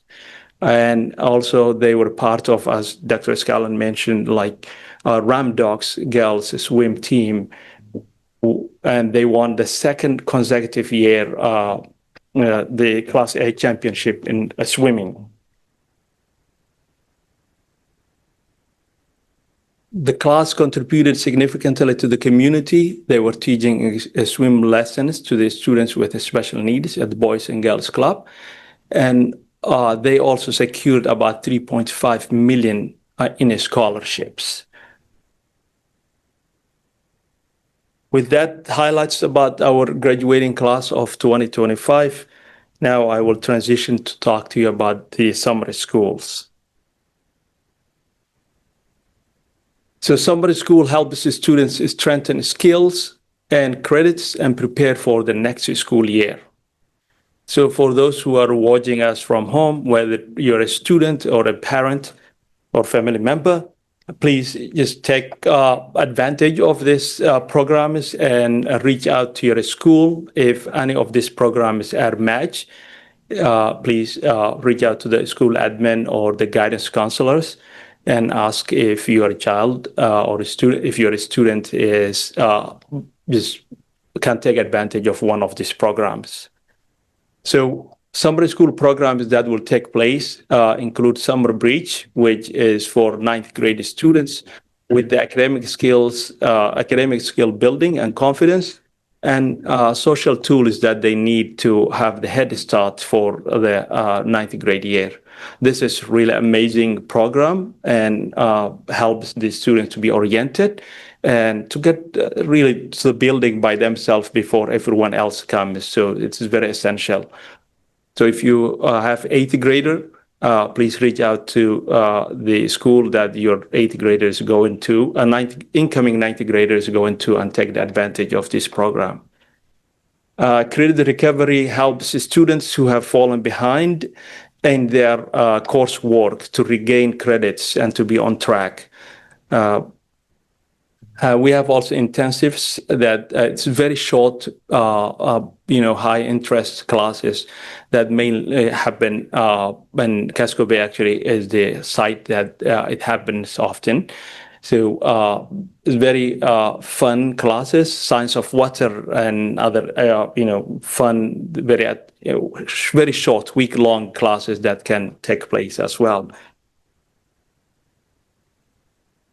Advanced math placement for grade 9 students prepares rising 9th graders who wish to begin with high school, to begin a high school with just head start and take the course of the accelerated classes at the high school or Algebra 2, accelerated Algebra 2 in the high schools.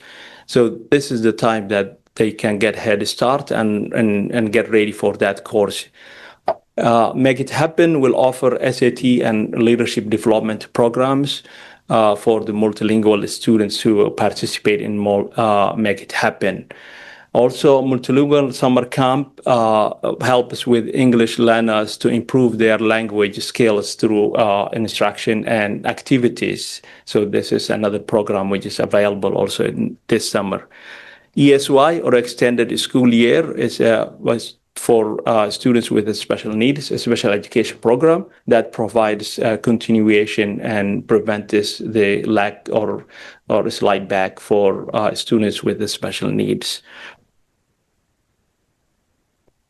So there are the sites that these activities will take place include Make It Happen, AMP9 Camp, Credit Recovery, Secondary ESY. Programs will be happening at Deering High School. Intensives will happen at Casco Bay. The multilingual program will be at Portland High School, and each school will run their own summer bridge this year. With that, I conclude the report for the secondary schools for the month of June. Thank you, Dr. Ahmed. Are there any questions from folks? Board Member Lena, go ahead. Thank you, Chair. Thank you, Dr. Ahmed, for your presentation. I'm wondering about the summer school programs. How do students and families hear about them? Are individual students, recommended to the programs by their teachers? Is there a general application for open enrollment for any of the programs? How do the families find out? That's my question. Yeah, so the programs are different. If there is a credit recovery and the students are falling behind with credits, their guidance counselor and the course teacher will reach out to the student. The guidance counselor will reach out to the families, will tell them to recover this class, you need to take this summer school. You qualify for summer school. Summer bridge, all the 8th graders are being communicated and will be reached out, and then their school will reach out to them. Or already reach out to them. So some students already actually put their names there. So for the multilingual programs, there is recruitment that multilingual staff will be identifying the students and reaching out to them as well. Make It Happen, the site coordinator is recruiting students and reaching out to them. So it is multiple ways to reach out to the students. So, but the staff are reaching out to them. And that's why I'm saying also, those who are watching us, if it is a match for your child, please reach out to the school as well. Vice Chair Bando, go ahead. Thank you, Dr. Ahmed, for presentation. So just a follow-up question with the previous one. So the selection is done by the school and by different programs that we are offering, right? Yeah. So are we providing transportation for some of those students, or because some of them, they're just riding the metro, right? So about the secondary school and high school. High school, they're riding the metro, so they're coming on their own. Yes. So we provide transportation for the secondary school, for the middle school. For students who are from the middle schools will have transportation, and that's only one program that has a site-based middle school programs, which is the Make It Happen. Okay. But the rest, they are riding they will be going with the metro. Okay. So what's the length of the program for the summer school? Only July, or it goes from July to August? It is different. For example, Casco Bay, they do their summer bridge closer to the school year. So some school, it is really different times that it happens, but most of them will happen in the month of July. So for the student who has to make up some of the missing, the challenge and some of the missing, so they're going to gain some credits, which going to be reporting for the coming year, or are those credits going to apply to those students? Yeah. So if let's say student Ahmed was taking English 9, and I didn't get the passing mark, so I have 10 points or one standard that I need to recover. So my teacher identifies what standard I need to work on. Then for 2 weeks or 3 weeks, I'll work in the summer school. Right. Then when I make up that standard, that teacher or summer school teacher will report back to the guidance counselor. Then I will get the passing grade, or I get a credit for that course, so that I don't fall behind. So next year I will take English 10. Okay. All right. Thank you, Dr. Ahmed. Thank you, Chair. Yeah, thanks. Other questions? Chair Lentz, sorry, I just want to make sure it's clear that, just for the record, that if a student requires transportation for the ESY programming, because that's within their IEP, then we would still provide that in the summertime. Just want to make sure that was clear. Thank you, thru. Thanks. Thank you, Dr. Warren. Board Member Ali? Yeah, my last question is, are there any fees or costs attached to the summer classes? No. Okay, thank you. And let me just double check that we don't have any. I have a question. Board Member Bryden, go ahead. Thank you, Chair. Thank you, Dr. Ahmed. I have a couple, I have two questions. So the first question has to do with the summer bridge program. I know in the past, I remember in previous years, looking at data around usage and seeing that Casco Bay had a lot more, like a higher percentage of students participating in summer bridge versus Deering and Portland. And the explanation being that everybody at Casco Bay was invited and there wasn't the capacity to invite everybody at Deering and Portland. And if I heard you correctly, it sounded like you were saying everybody was going to be invited to summer bridge for all high schools. And I just wanted to confirm whether I heard you correctly and it has changed, or if I misunderstood what you were saying. Yeah, so we are inviting everybody for the summer bridge program, and yes, in the past there have been that Casco Bay students were more, and they were using it as a head start for the school year. But we are inviting this year. We anticipate that the numbers from both Deering and Portland will be higher than they were before. That's such good news. Thank you. I'm so glad to hear that. And then, so my second question has to do with the summer intensives. And I'm curious about, so the slides and your comments said that the summer intensives are happening at Casco Bay High School. I'm curious about whether it's just Casco Bay High School students who can participate, or whether students from all of our high schools could participate and get themselves to Casco Bay High School to do an intensive. Yeah, I actually briefly talked to Principal Natarajan about this. If there is an opening in that for other schools, then the students can participate. And but mainly the students who do the intensives are students from Casco Bay. So are all the spots equally available to the students across the district, or is it the Casco Bay High School students get first choice? This is a Casco Bay program, so they do this intensives even during the breaks, so all over the year. So this is intensives is a Casco Bay program, but if there is an opening, there are the schools can send someone, and still they can take part of that. So it's an opt-in program, correct? Yes. Okay, so I would love to see in the future us offering that same level of engagement to students at all our high schools. I understand it sounds like that's not what's happening this summer, but in the future, I think that would be a really great thing to be able to deliver. Yeah. Thank you so much. Yeah. Thank you, Chair. There are programs that we are combining, like multilingual program will be like all schools will be one place, as well as AMP9 for Casco Bay will be either with Deering or they will be with Portland. So accelerated math camp or summer program for Casco Bay will be either with Portland or with Deering. Okay. Okay, thank you very much. Thanks, Chair. Thank you, Board Member Bryden. Are there any other questions? Thank you. Yeah. All right, then. Thank you so much, Dr. Ahmed. So up next, we have the report of the secretary. Hold on one second. Let me get right back to my notes. So we have the consideration and action to approve the meeting minutes of June 10th, 2025. Are there any corrections to the meeting minutes from June 10th, 2025? All right, then seeing no corrections, the minutes are approved as distributed. Let's go ahead and move to old business. And actually, let's just one thing, because we're getting to a vote here, and soon to be board member Sautel, we still have not been able to find the city clerk.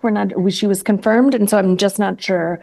I'm hoping that she's okay, but what this will mean is that we may be having to delay your swearing in, and that will also mean that you won't be able to vote tonight or be in executive session, but otherwise you'll be able to participate in the rest of the meeting, which I know is disappointing, and it is also out of our control. So I wanted to just say that out loud so that everybody knows what's going on. I think you may have some folks also watching from home. So I just want to make sure that you know, kind of, there's still a chance that we could hear from her and that she could be here, but I don't know if that's going to happen. So we're going to move on to old business, which is the consideration and action to approve the changes to policy EBCA, which is the Comprehensive Emergency Management Plan. Dr. Warren, I don't know if you want to speak to this motion. We did do a workshop on this at the last meeting. Yeah, I don't have anything to add. Beautiful. So I would be looking for a motion for the consideration and action to approve changes to policy EBCA, Comprehensive Emergency Management Plan. I see that from Board Member Opperman. Is there a second? Board Member Ali. Are there any questions from the board on this motion? Okay. Is there any public comment on this motion? I'm seeing none here in the room. I'm seeing none on Zoom. So I'm going to go ahead and close public comment. Is there any general discussion from the board? Okay, then by roll call vote, please indicate whether you are in favor of the consideration and action to approve changes to policy EBCA, the Comprehensive Emergency Management Plan. Member Ali. Yes. Member Yusra Ali. Vice Chair Bondo. Yes. Member Bryden. Yes. Member Lena. Yes. Member Noor. Member Opperman. Yes. Student Representative Fitzgerald. Student Representative Katiba. Yes. Student Representative Lee. Yes. Student Representative O'Brien. Student Representative Ziegler. Chair Lentz. Yes, so the motion passes unanimously with the students voting with the majority. Up next, we have personnel. Thank you. Before we go to the items that I know you vote on, I would like to introduce someone who actually was brought forth at the last board meeting, and then we're introducing this evening, Miss Alice Buckley. And I'll read a little bit about her, and then as per usual, you can come up. And then you can, then you'll stand here and then they pepper you with questions. And I'm like, okay. Oh, yeah. Not usually. They're very nice. So Alice brings over 30 years of transformational leadership in public education with a career spanning classroom teaching, instructional design, school leadership, and system-wide innovation. A visionary educator and strategic planner, she has a proven track record of improving student outcomes, designing replicable school models, and fostering learning environments grounded in equity, relevance, and joy. Alice has led some of the highest performing campuses in Fort Worth ISD, codified and scaled an award-winning applied learning model, and founded a nonprofit, the Authentic Learning Network, to blend whole child development with real-world problem solving. With deep expertise in Montessori and project-based learning, data analytics, professional development, and school operations, Alice is committed to creating inclusive cultures where students and staff thrive. As Director of Culture and Climate, she is focused on building systems that elevate voice, encourage innovation, and foster community-wide belonging, ensuring every stakeholder is empowered to lead, learn, and grow. Alice holds a master's degree in educational leadership from the University of Texas and a Bachelor of Arts in English Literature from Austin College. She is the proud parent of Cecilia, a free spirit, 3 cats, and a Shih Tzu, Miss Rosalind Jones. That's a very fancy name. Alice Buckley. Hello. Hi. Hello. Welcome. Thank you. Yes, welcome.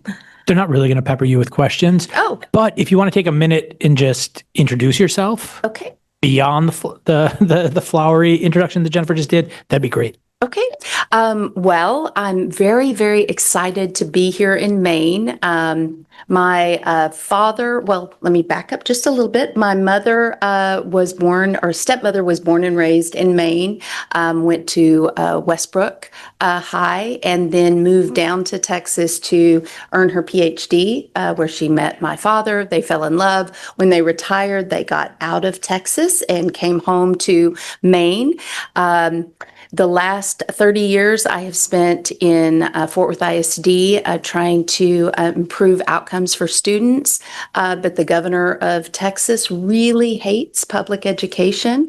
And my father is now up here alone and is in failing health. And so when the opportunity to move up here and be with him and take care of him, I took it. And it was the most amazing, just fantastic experience to discover that Portland Public Schools is so much more aligned with what I believe educationally for students. I feel like the missed opportunity for me is that I have not had my entire career here. I am so impressed with you truly do put children first. I keep telling everybody who will listen at King that the children here are so kind and empathetic. And I really do believe that is because everything you do is to make sure that they have a sense of belonging and community. And I am so excited to be a part of this work. And this really is my dream job. And I hope that I have a huge value add to Portland Public Schools. So thank you so much for welcoming me. And just want to give a shout out to King that within the first week, I was like, these are my people. This is what I've been missing. So again, thank you for allowing me to be a part of your organization. Beautiful. Welcome, Alice. And just thank you for seeing our strengths so clearly. Welcome to the district. Thank you. Okay, so for our first agenda item, it is our approval of administrator candidates. Again, like we've been doing, one for board approval and one for information purposes. I will just point out Emily Wells has been serving as the assistant principal at Moore on a one-year contract. And so the staff felt overwhelmingly that she was the right candidate to move forward permanently into that position. So we aren't bringing her back to introduce because we did that earlier this year. And then Blake Castle was not able to come this evening. So we've decided that we would have her come in August.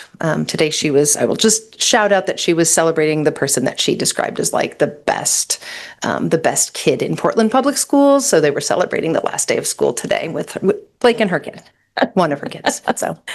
Beautiful. So I would be looking for a motion for the consideration and action to approve the personnel items listed, which is the election of administrators. Board Member Opperman, is there a second? Board Member Ali. Any questions from the board? Any discussion from the board, because we don't do public comment on personnel items? Okay, seeing none, then by roll call vote, please indicate whether you are in favor of the consideration and action to approve the personnel items listed, election of administrators. Member Ali. Yes. Member Yusra Ali. Vice Chair Bondo. Yes. Member Bryden. Yes. Member Lena. Yes. Member Noor. Member Opperman. Yes. Student Representative Fitzgerald. Student Representative Kantiba. Yes. Student Representative Lee. Yes. Student Representative O'Brien. Student Representative Ziegler. Chair Lentz. Yes, so the motion passes unanimously. Number two.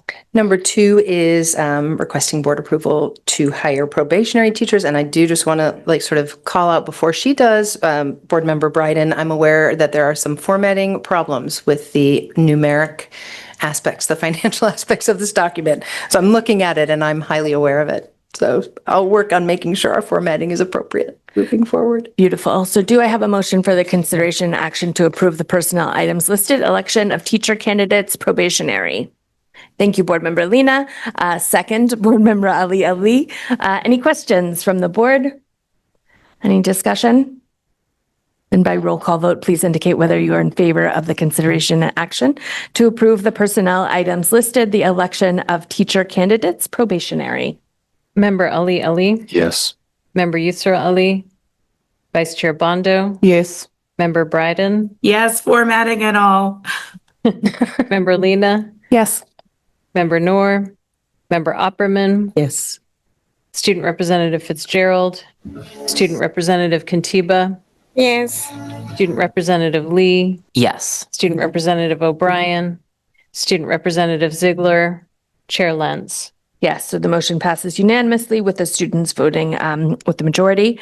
And number 3.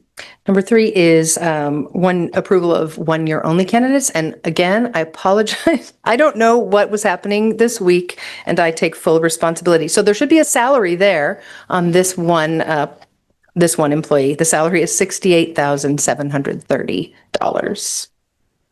Great.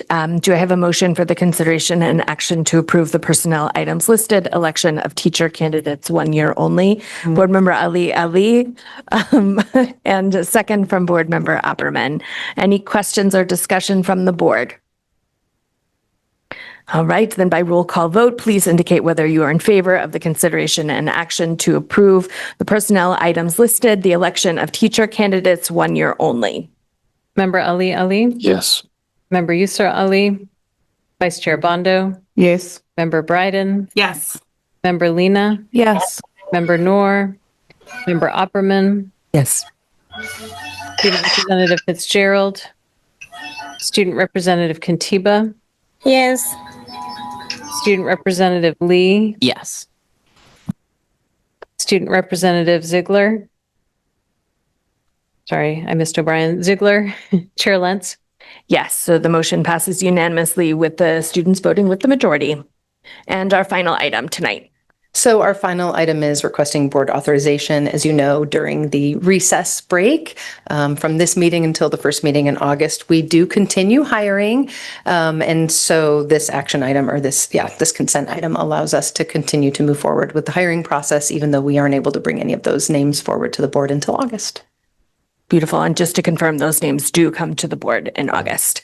So then I would be looking for a motion for the consideration and action to authorize the superintendent or designee to begin the hiring process on June 18th, 2025 through August 4th, 2025 for all budgeted vacancies without seeking prior school board approval to advertise or fill.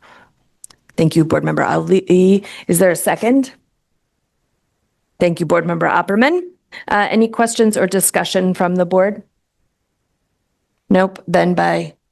Can I just propose a short, friendly adjustment to this, recognizing that the board has not finalized its meeting dates for the start of the school year, and there is discussion of moving the meeting date from the first Tuesday to the second Tuesday.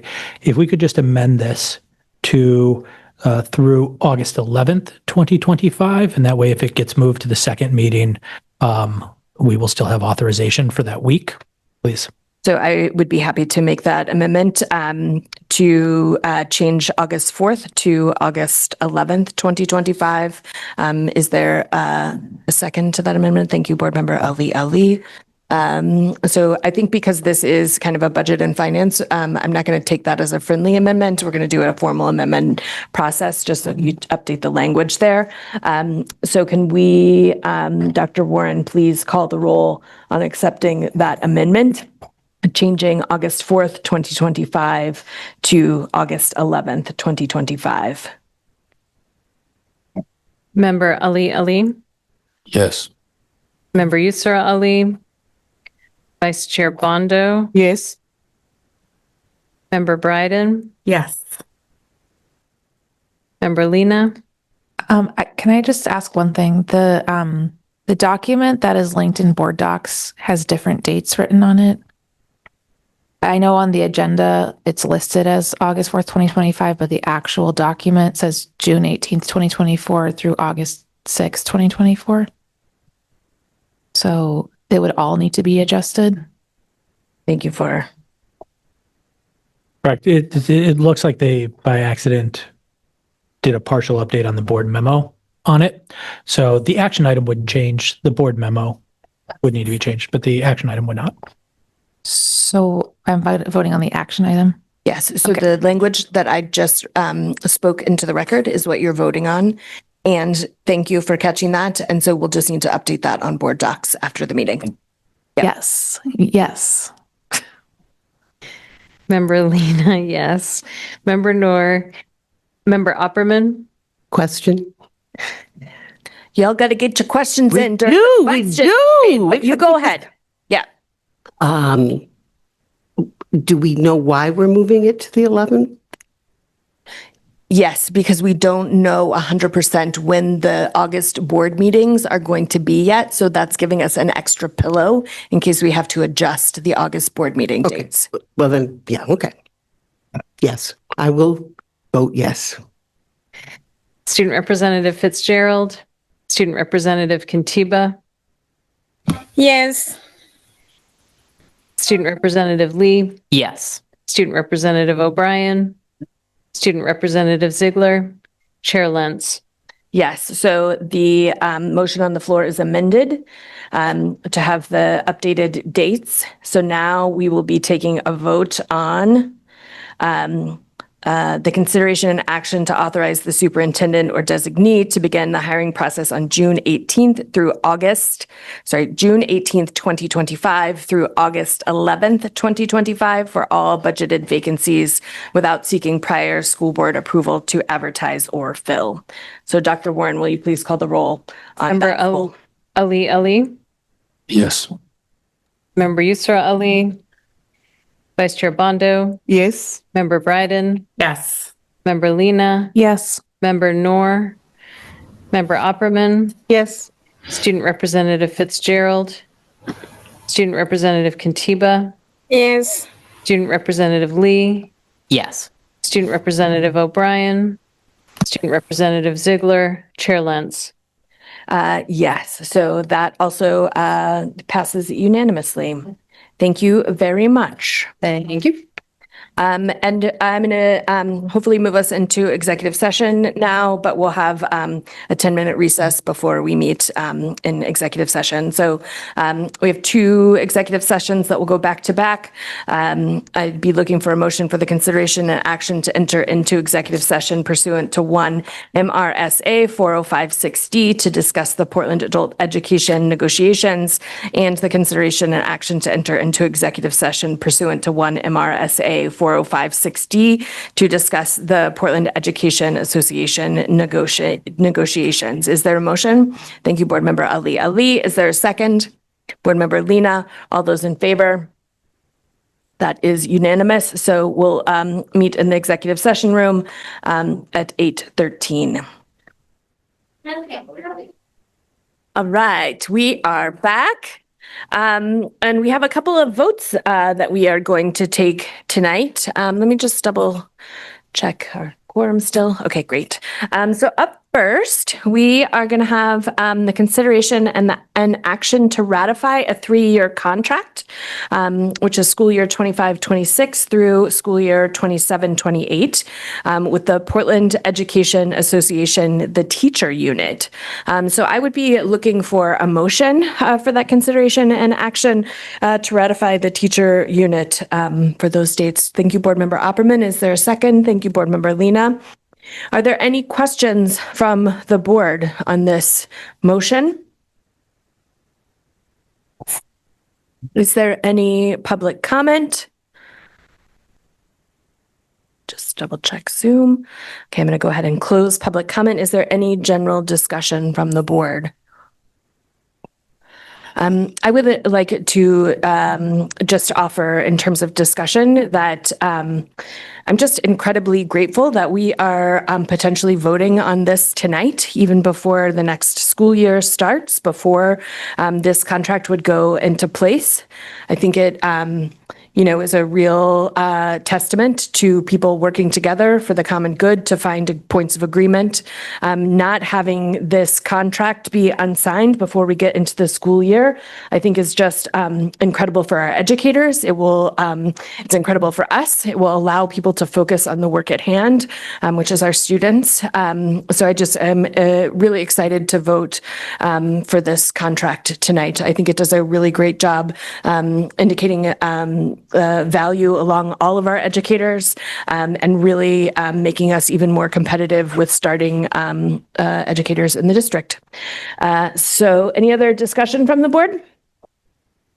All right, then seeing none by roll call vote, please indicate whether you are in favor of the consideration and action to ratify a 3-year contract, which is school year 25-26 through school year 27-28 with the Portland Education Association Teacher Unit. Dr. Warren, will you please call the roll?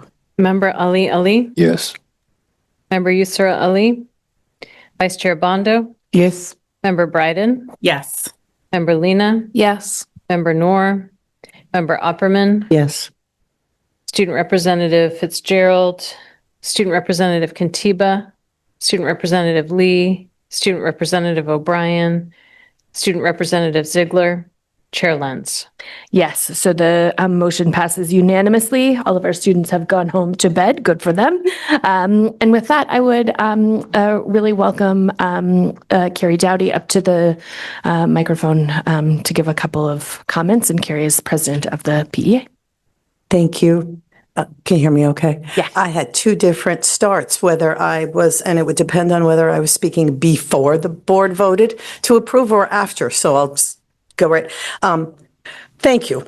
With the approval of this contract, I'd like to take a minute on behalf of the 740 educators of the Portland Education Association to take a minute to offer our gratitude and thanks to the board.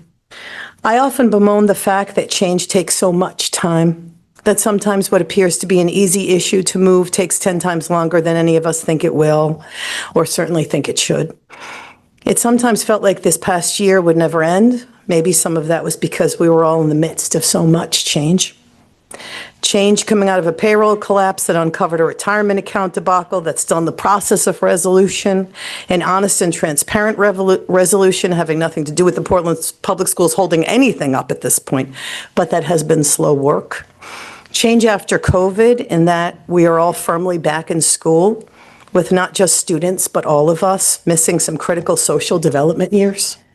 Change in personnel, who sits on the school board, who administers the schools, who's teaching in our classrooms, sweeping change in the world around us, who can be trusted, who's the enemy, who is a friend. And all the while, here in the hallways and classrooms of the Portland Public Schools, we collectively work every day together, all of us, to keep our communities, and most specifically our students, connected to a joy and a love of learning. In this moment, on behalf of the Portland Education Association, I'd like to thank the board for approving the contract, and most specifically, I would like to thank the superintendent. Earlier this year, the superintendent set up a budget listening session at every school. Jen Cooper, base president Ellen LaChapelle, and I were invited to join every single one. At these sessions, staff appeared comfortable saying what they wanted to say and give feedback. They were honest about their questions about all kinds of things like the curriculum. They were honest about advocating for additional support staff.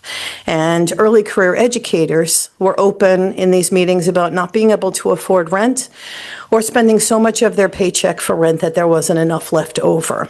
People also talked about the cost of living and how some of them held additional jobs.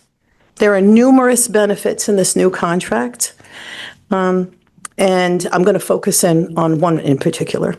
During these sessions, the superintendent listened. When frustration and fear started to be present in the voices of employees, he listened. And when a few challenged him directly, he still listened. The PEA bargaining team had a lot of goals going into this. One of our biggest goals right from the start was to get the starting educator salary to $50,000 and to also make sure that the biggest percentage of increase in salaries went to early career educators in order to lift their wages and benefits enough to give them a fighting chance to be able to afford to live in Portland, Maine, and to remain here in the Portland Public Schools doing the great work that they do. In other words, retention. One personal side story, a fifth-year educator at Deering High School had applied, and I may have already told you this story, had applied for subsidized housing through the city of Portland. Side note, subsidized housing rental rates were $1,800 for a studio and $2,300 for a one-bedroom. Anyway, last year, when she applied for this, she was rejected from the lottery because her annual income as a teacher was not high enough to be eligible for subsidized housing. She stopped me yesterday to let me know that after looking at the salary scale for next year, she will have crossed the threshold and is now applying for a different subsidized housing lottery in Portland right now. Fingers crossed for Kristen. To the superintendent and to board member Yusir Ali and to Jennifer Slabink, the management bargaining team, thank you all for listening. Good night. Thank you. Thank you, Carrie.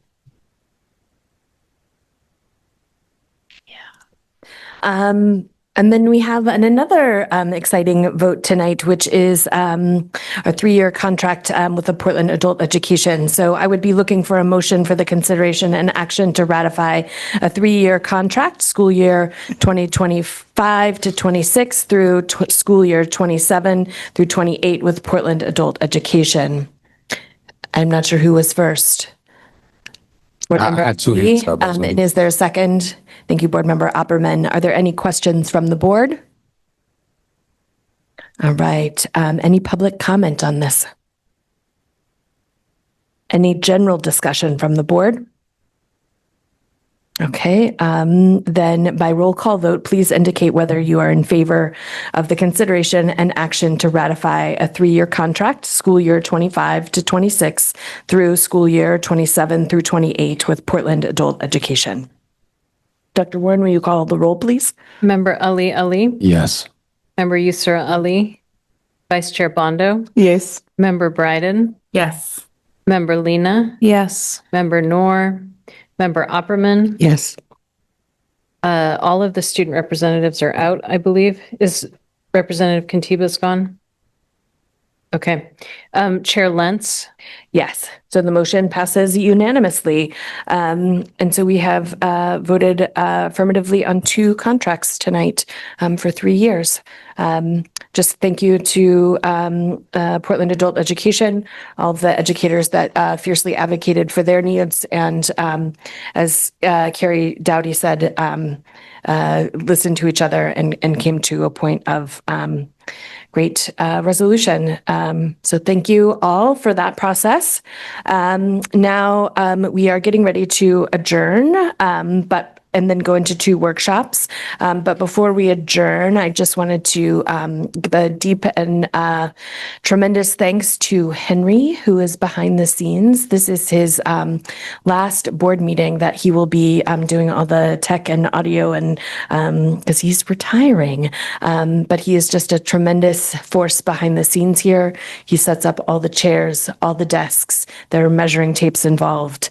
It is very exact, and he makes us feel very at home in this space.